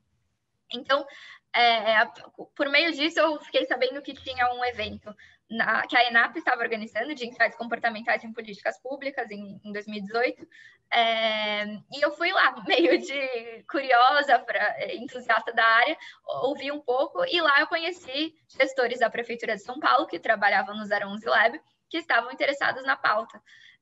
E conversei com eles, falei do meu interesse no tema, e por meio disso comecei a estagiar na prefeitura, bem no momento em que estava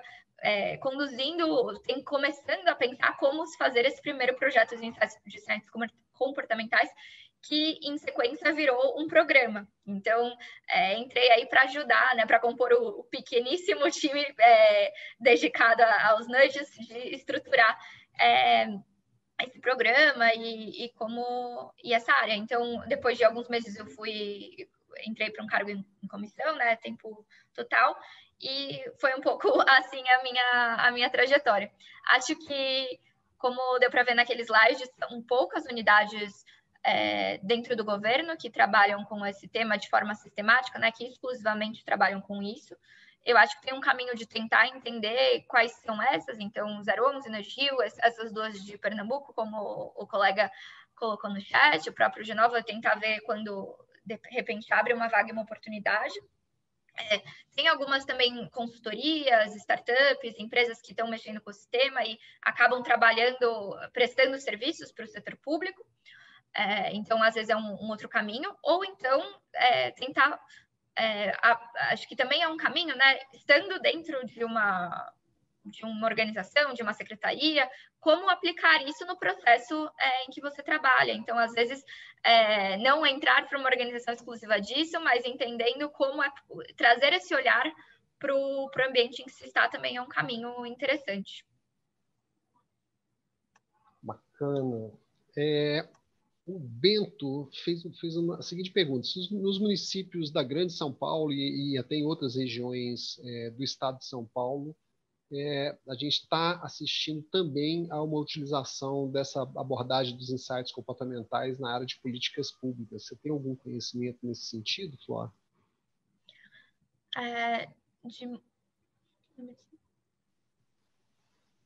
Dos municípios da Grande São Paulo, né, com o objetivo de aumentar a arrecadação é comum.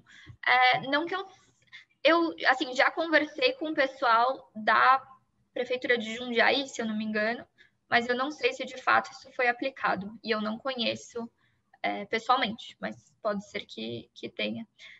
Aliás, isso seria uma coisa super interessante, né? Que às vezes eu sinto falta de mapear todas as iniciativas pontuais que estão sendo realizadas dentro de secretarias ou dentro de prefeituras, porque essa atuação em rede é muito importante para a área e essa troca de aprendizado tende a trazer muitos ganhos. Então, tem muito desafio que você aprende fazendo, e se você ouvir gente que já fez, facilita o mundo, assim. Exatamente.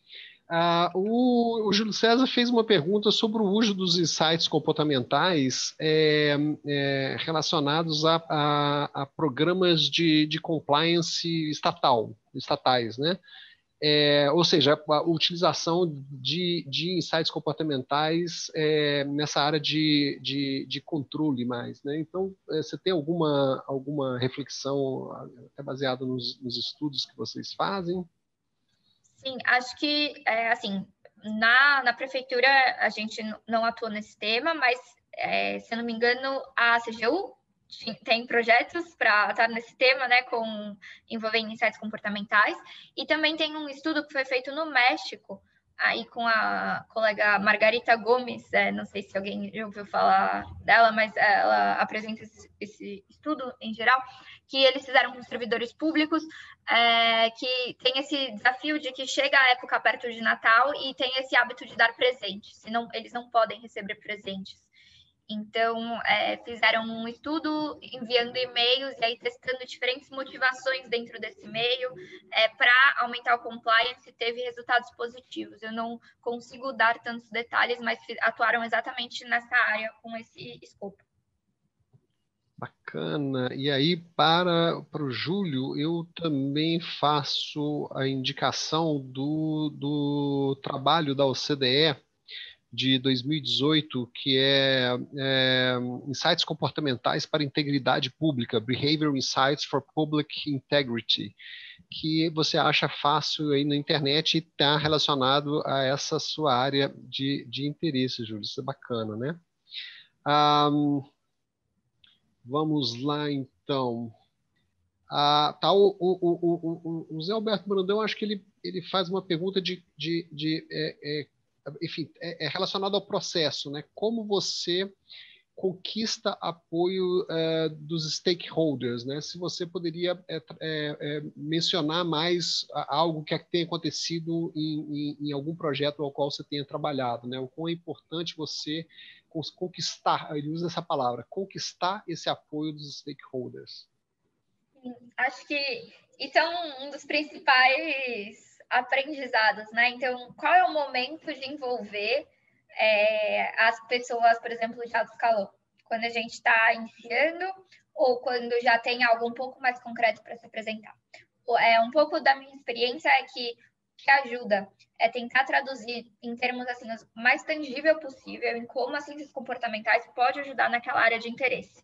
Então, ao invés de ficar falando de forma ampla sobre heurísticas e vieses, utilizando jargões técnicos e tentando explicar a importância da área de uma forma macro, tentar falar, olha, teve esse projeto, foi feito em tal lugar, deu tanto de retorno, com um caso muito similar ao desafio que é enfrentado aqui. Então, tentar mapear quais são os desafios prioritários para esses stakeholders e mostrar com exemplos práticos e com resultados tangíveis como o uso desse ferramental pode ser útil para esse caso. Às vezes a gente tenta, isso aconteceu comigo, né? Eu tentava explicar o que é nudge, o que é ciências comportamentais, o que são heurísticas e vieses, norma social, a gente pode fazer um mundo aqui nessa secretaria, mas isso pode até afastar, né? Porque a língua que as pessoas, que o outro servidor está falando é uma língua diferente, ele não entrou em contato com esse tema ainda. Agora, se ele já tiver lido um rápido e devagar, um previsivelmente racional, um nudge, aí é outra história. Aí ele pode falar, poxa, é o que eu queria fazer. Então, você cria um vínculo.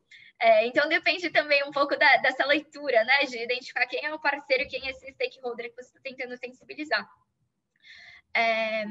E acho que um ponto importante também é mapear acho que isso de maneira mais geral, quem são esses stakeholders, né? Então, às vezes a gente está falando com um, mas na verdade a pessoa que vai ser responsável para isso é outra dentro do projeto. Então, tentar entender quais os interesses delas, não sei, ou quanto tempo ela tem, como vai ser a melhor pessoa de convencer, qual é a relação entre esses parceiros que você está atuando, um pouco nesse sentido. Bacana, bacana.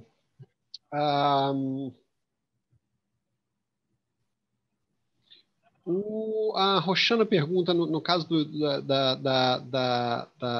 experimento de São Paulo, acabei que eu não registrei exatamente qual dos experimentos, mas é o que houve envio de mensagens, né? Ela fala qual a periodicidade que foi estabelecida entre uma mensagem e outra, ou qual o tempo que foi estabelecido entre uma mensagem e outra no exemplo de São Paulo. Na verdade, provavelmente elas foram feitas em paralelo, né, com grupos diferentes, né? Sim, isso, exato. Então, a gente pegou um lote de experimento que ia ser enviado, então 60 mil pessoas iam receber aquela carta naquela semana, né? Os lotes são divididos por semana.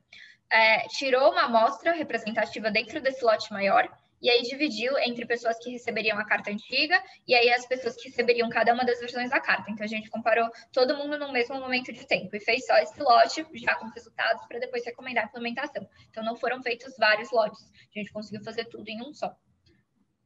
Maravilha, maravilha.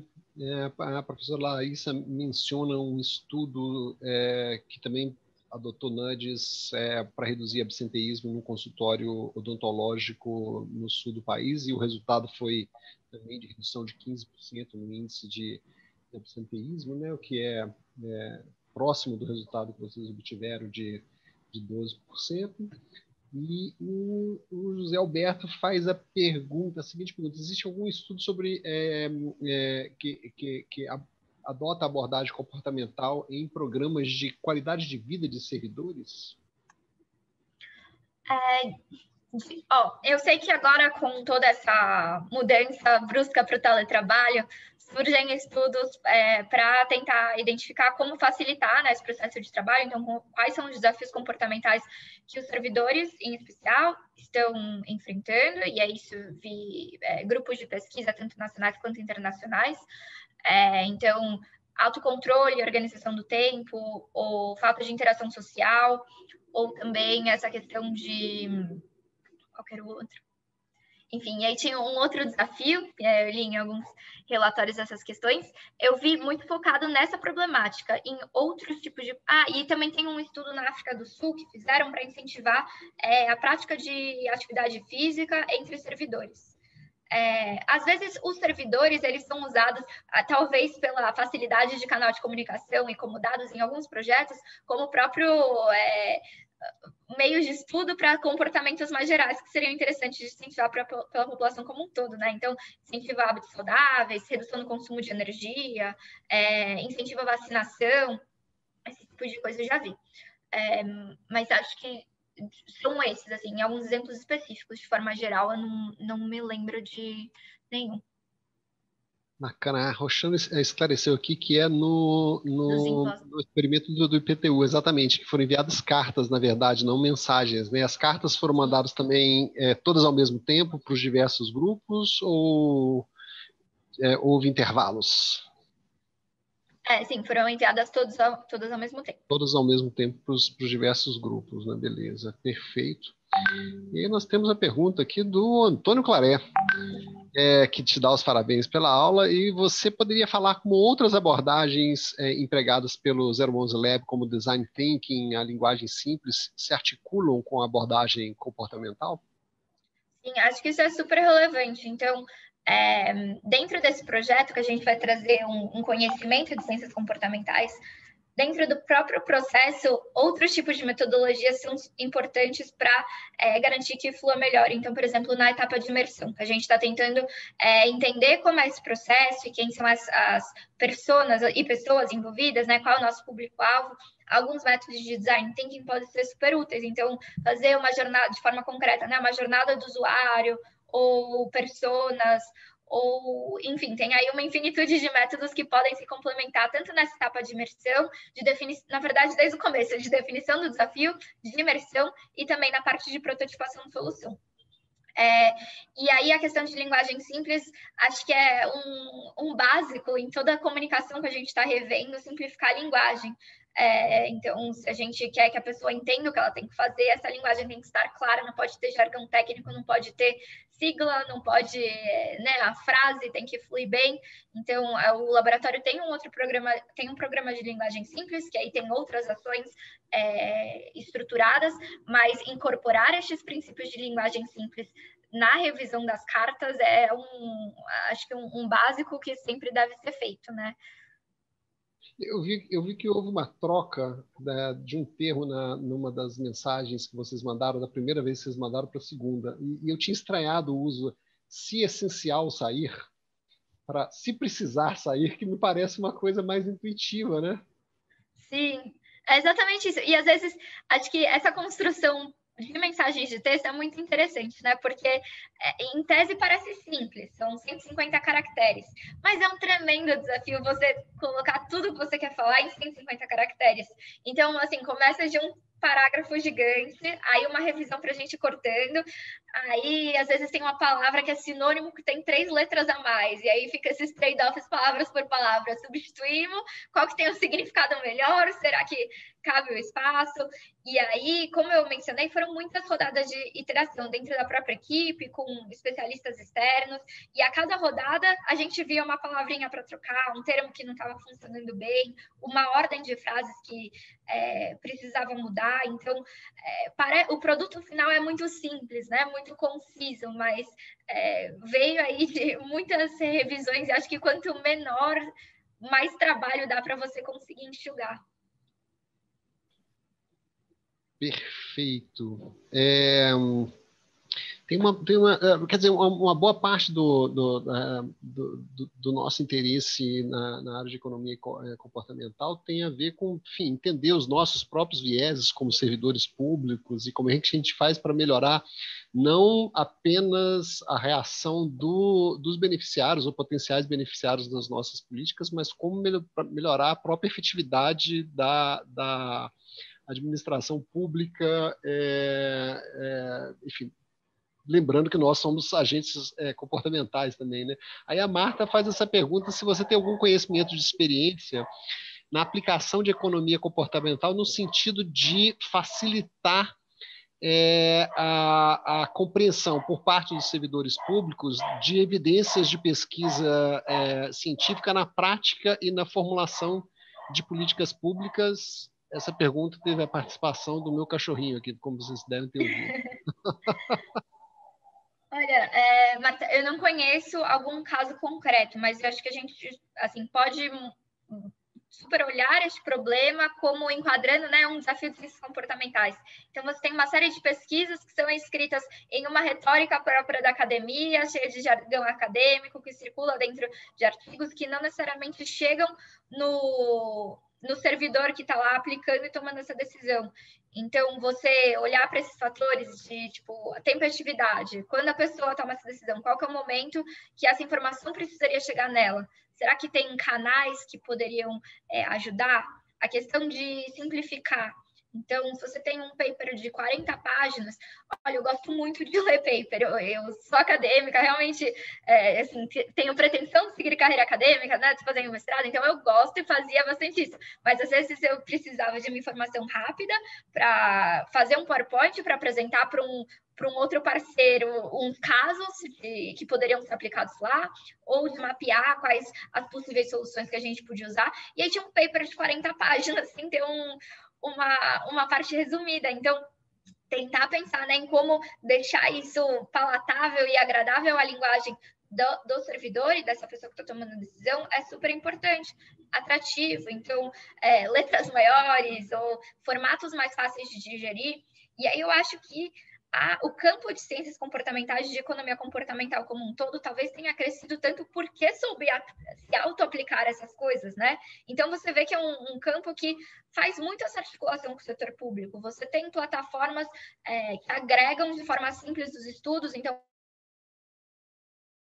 o B-Hub, eu não sei se alguém já ouviu falar, mas você consegue pesquisar caso por área de atuação, e aí tem um resuminho, você tem relatórios mais palatáveis e mais explicados, que traduzem mais facilmente as evidências de casos, e aí você tem acadêmicos que se envolvem muito como servidores públicos ou com parcerias, e aí tem mais essa conversa entre a academia e entre o setor público, por exemplo, né, nesse livro que eu comentei, o Behavior Insights, mesmo pelas próprias falas do Sensen e do Thaler, eles comentam que logo após, né, a criação, a publicação do Nudge, que surgiu todo esse momento, eles participaram ativamente da construção dessas unidades. Então, o Thaler assessorou a equipe de governo que estava estruturando o BIT, o Sensen, de fato, aí ele já tem uma trajetória mais política, né? Mas de ter esse diálogo maior, essa conversa maior. Então, acho que dá muito para se olhar esse desafio pela ótica de economia comportamental e tem muito a que se aplicar. A Maria Marta acrescentou aqui, será o meu novo desafio no serviço público. É isso aí, tem um Muito grande legal. desafio. Eu já destaco uma coisa bacana, que é no International Policy Center for Inclusive Growth, que é uma iniciativa entre o PNUD e o IPEA, Maria Marta, tem uma coisa chamada One Pager, que é basicamente a história do One Pager era fantástica. Eu vou roubar uns minutinhos seus aqui, Flora. Lógico. O diretor do PNUD à época, ele falou o seguinte: eu quero uma publicação que me permita eu me informar sobre um tema relevante na hora de eu ir para o banheiro. E eles fizeram o One Pager. O One Pager é basicamente o seguinte: você pega um artigo muito interessante de avaliação de política pública, alguma coisa assim, e transforma ele em uma página. Ele tem que caber em uma página um pouquinho, no máximo, sabe? 900 palavras. É essa a ideia. E aí você consegue pegar um paper que foi publicado, que foi avaliado, tudo, que é um paper bacana, que traz coisas interessantes, mas cuja linguagem foi totalmente invertida para que qualquer pessoa consiga sentar em 10, 15 minutos no máximo, ter acesso às principais características do estudo e aos principais resultados. Isso eu acho que é muito bacana. Claro, depois, se você tiver interesse, você vai lá para como a Flora mencionou, para as 40 páginas para entender a metodologia e tal, né? Mas é isso. Eu faço um breve intervalinho aqui para fazer um pedido para o Claré. Ele pede, se for possível, para a professora Larissa colocar aqui no chat algum detalhe para ele conseguir achar na internet o estudo mencionado Tá bom? Obrigado, valeu. Eu ia até perguntar, porque eu tenho super interesse em olhar. Se puder colocar aqui alguma indicação, seria bastante legal. E aí, mais uma pergunta aqui do Carlos Nascimento. Se vocês, aí no 011 Lab, têm uma estratégia mais específica para tentar escapar dos professores, aquela ideia de ter uma estratégia de desenviesamento, né, de tentar evitar que vocês incorram vocês mesmos em vieses cognitivos. Sim, acho que ontem até mencionaram aquele relatório do Behavioral Government, né, do BIT, que fala sobre os próprios vieses dos servidores públicos, com algumas estratégias assim super interessantes. Não temos assim estratégias implementadas em que a gente se usa, e acho que isso às vezes até é uma discussão, né? Será que saber dos vieses vai te ajudar a preveni-los? E aí muitos mostram que não, você pode saber da existência dos vieses, mas não, assim você não se desenviesa. Então é um pouco você estar consciente que esses vieses podem estar acontecendo e ter essa reflexão. Teve uma vez que isso me pegou muito, eu comecei a pensar sobre isso. Quando a gente ia iniciar um novo projeto, a gente se baseava nos casos que vinham mais frescos à mente, para testar quais teorias, quais conceitos, quais ferramentais das ciências comportamentais a gente vai usar para aquele conceito. A gente lembrar, na Guatemala testaram tal e deu certo, parece uma boa, faz sentido aqui, vamos testar. No Rio testaram tal e deu certo. Isso vem um pouco, né, tipo, do que já foi testado, de revisão de literatura, mas também daquele efeito do que vem mais fácil à mente. Então, da heurística da... Esqueci agora. Enfim, mas... De estar mais, da gente lembrar mais fácil daquilo e não da heurística da... Muito obrigada, José Alberto, mas da heurística da disponibilidade. Então, isso vem mais facilmente, a gente vai aplicar isso, vai decidir, vai seguir o projeto a partir disso, sem necessariamente ter listado todos os 40 ferramentais da economia comportamental que poderiam ser aplicados nesse caso e que talvez a gente esteja deixando passar.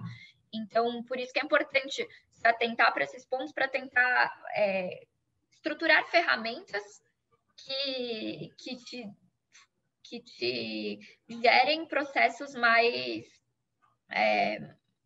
eficientes, né? Que cheguem em resultados melhores, que trabalhem melhor todo o potencial que aquele projeto poderia ter. Bacana, eu acho que é sempre legal...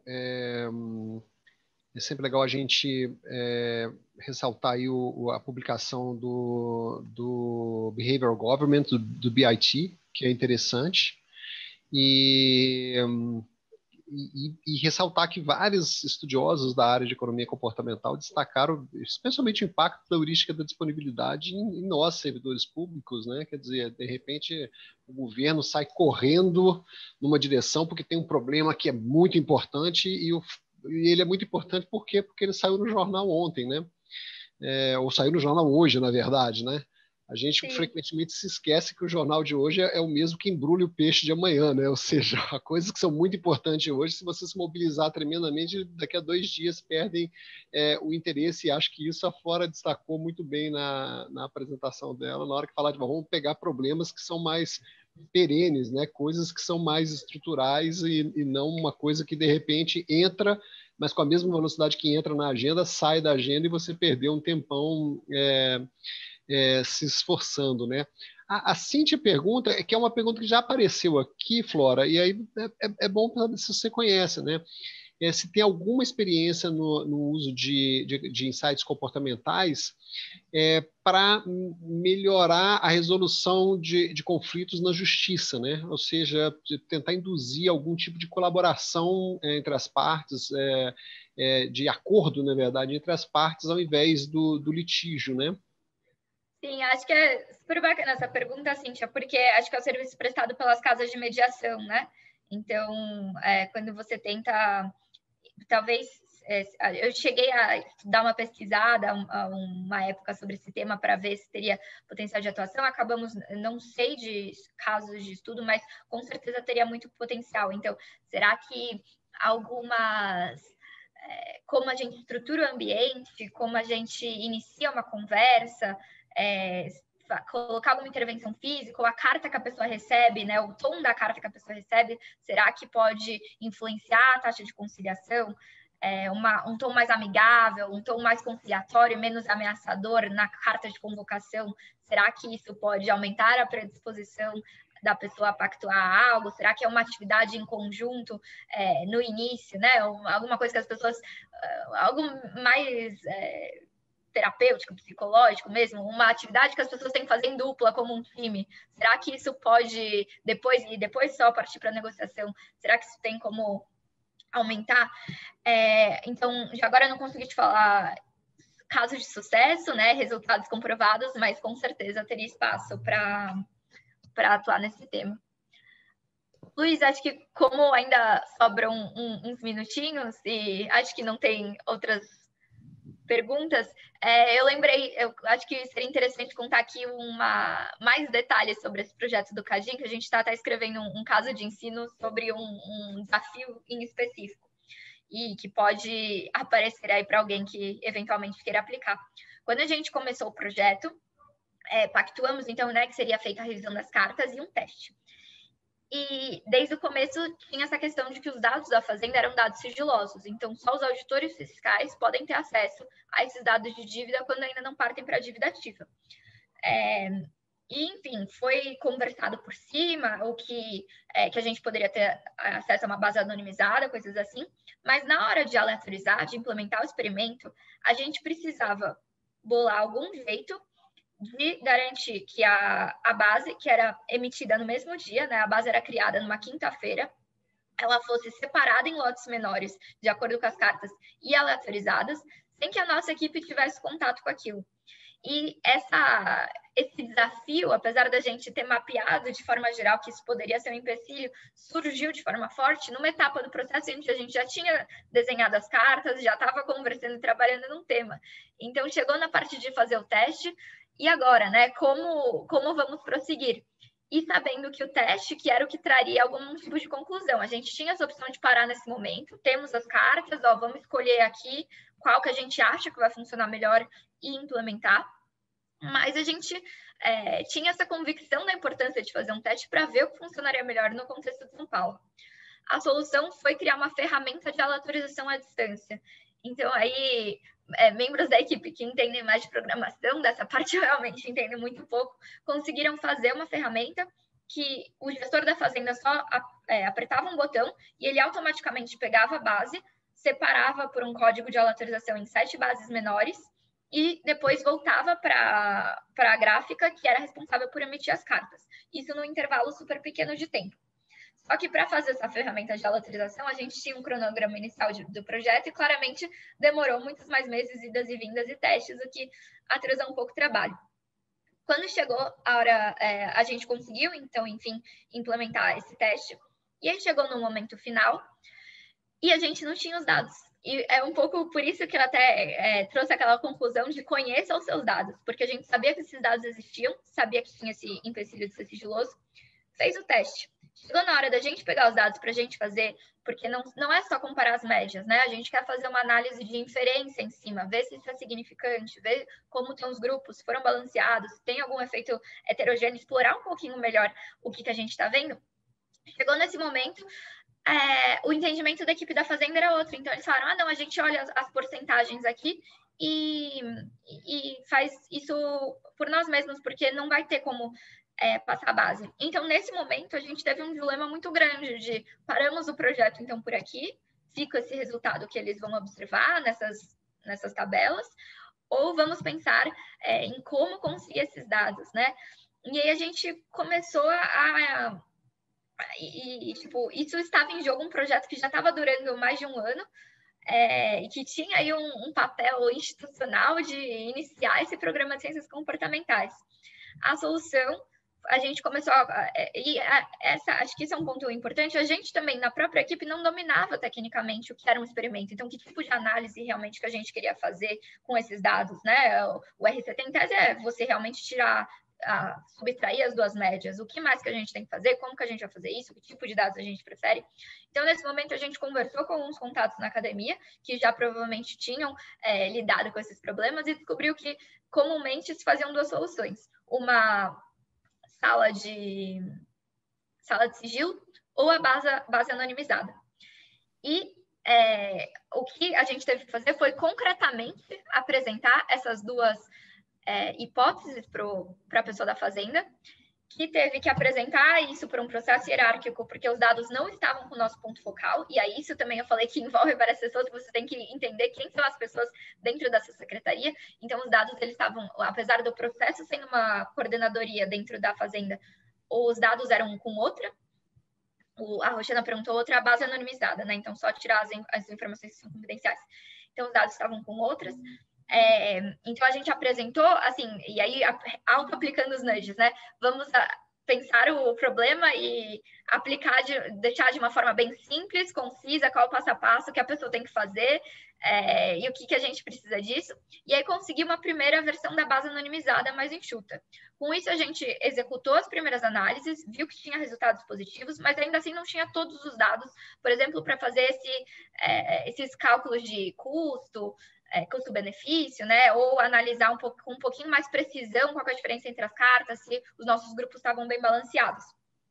A partir disso, a gente identificou que tinha, então, essas duas coordenadorias que eram importantes. Marcou uma reunião com todo mundo, de apresentação dos resultados, aplicou um primeiro cálculo de impacto potencial com dados que a gente sabia que não eram precisos, mas que iriam, de alguma forma, tangibilizar essa porcentagem em alguma magnitude de dinheiro.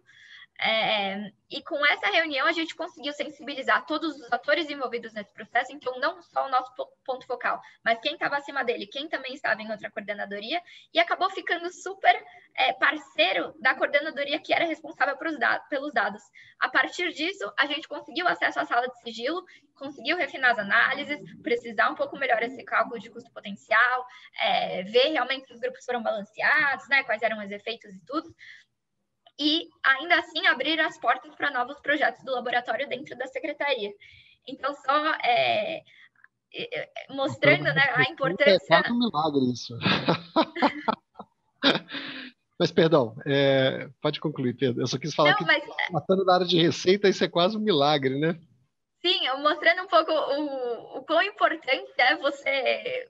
que não é só a parte do projeto, né? Acho que isso que eu quis dizer com você precisa entender o processo, entender os atores, porque senão isso não vai dar certo. E a gente tirou lições muito importantes desse primeiro projeto, que demorou um tempinho um pouquinho maior, mas que foi muito importante para aprender como conduzir esse processo em outros contextos. E aí, acho que o Zé Alberto e a Cíntia falam um pouquinho que é isso, né? Que essas são dificuldades que a gente vai experimentar, enfim, talvez crescentemente, inclusive com a lei de proteção lei geral de proteção de dados, né? Que vai fazer com que, de fato, a gente tenha uma certa dificuldade para trabalhar com dados que possam ser identificados, né? Então, poxa, gente, fantástico. Eu não sei como é que cada um de vocês está reagindo aí, mas eu estou aqui vibrando. Foi muito bacana. Você tem mais alguma coisa para falar, Flora? Fica à vontade. Não, eu que agradeço. Acho que de lições e aprendizados era isso, mas eu fico à disposição para quem quiser, enfim, saber um pouquinho mais. E também eu, na verdade, estou de saída do 011 Lab, então essa foi minha última semana por lá. Foi um bom jeito de concluir até, mas posso super colocar em contato com a equipe de lá. E aproveitando para falar do grupo de estudos em economia comportamental também, para os que se interessaram no tema a partir desse Open Class aí, com ótimas aulas. É um grupo que organizo enfim, é aberto para todos que queiram participar, e a gente faz reuniões mensais discutindo artigos acadêmicos da área, e tem sido muito focado na área de ciências comportamentais aplicadas à política pública. Então, tem uma página no LinkedIn, no Facebook, chama Grupo de Estudos em Economia Comportamental, GIC, e fiquem à vontade para entrar em contato por lá, que a gente adiciona aí nos canais. Super bacana. Você deve estar vendo aí no chat todos os elogios. Eu acho que fechou super bem o curso. A gente está muito feliz de ter vocês todos aqui com a gente e de encerrar o curso com a Flora. Muito bacana mesmo. Luiz, eu travei nos últimos 30 segundos. Mas que bom que eu acabado de falar. Não, eu só estava falando que assim, pô, tá todo mundo hiper feliz aqui, tá dando para ver aqui pelos elogios no final. Eu acho que a gente terminou o curso hiper bem, foi fantástico. Eu queria renovar, então, os agradecimentos. O Claré, obviamente, é um parceiro de sempre, né? Então, o curso, na verdade, foi organizado por mim e por ele, né? Embora eu apareça aí pelo vínculo com o IDP. Mas Ricardo e Flora tiveram essa participação que eu acho que foi fantástica e acho que enriqueceu demais o curso. Eu aprendi bastante, espero que vocês também. Então, agradecer a cada um de vocês pela participação, renovar os agradecimentos aí à Flora, super boa sorte agora nos novos desafios. E é isso, dá tchau para vocês então, encerramos. Muito obrigado novamente, aí ao Claré apareceu também. Maravilha. Quer falar alguma coisinha, Claré? Eu acho não sei se você pode, né? Gabriel, você teria como abrir o microfone do Claré? Seria possível? Se não for, infelizmente, mas se for...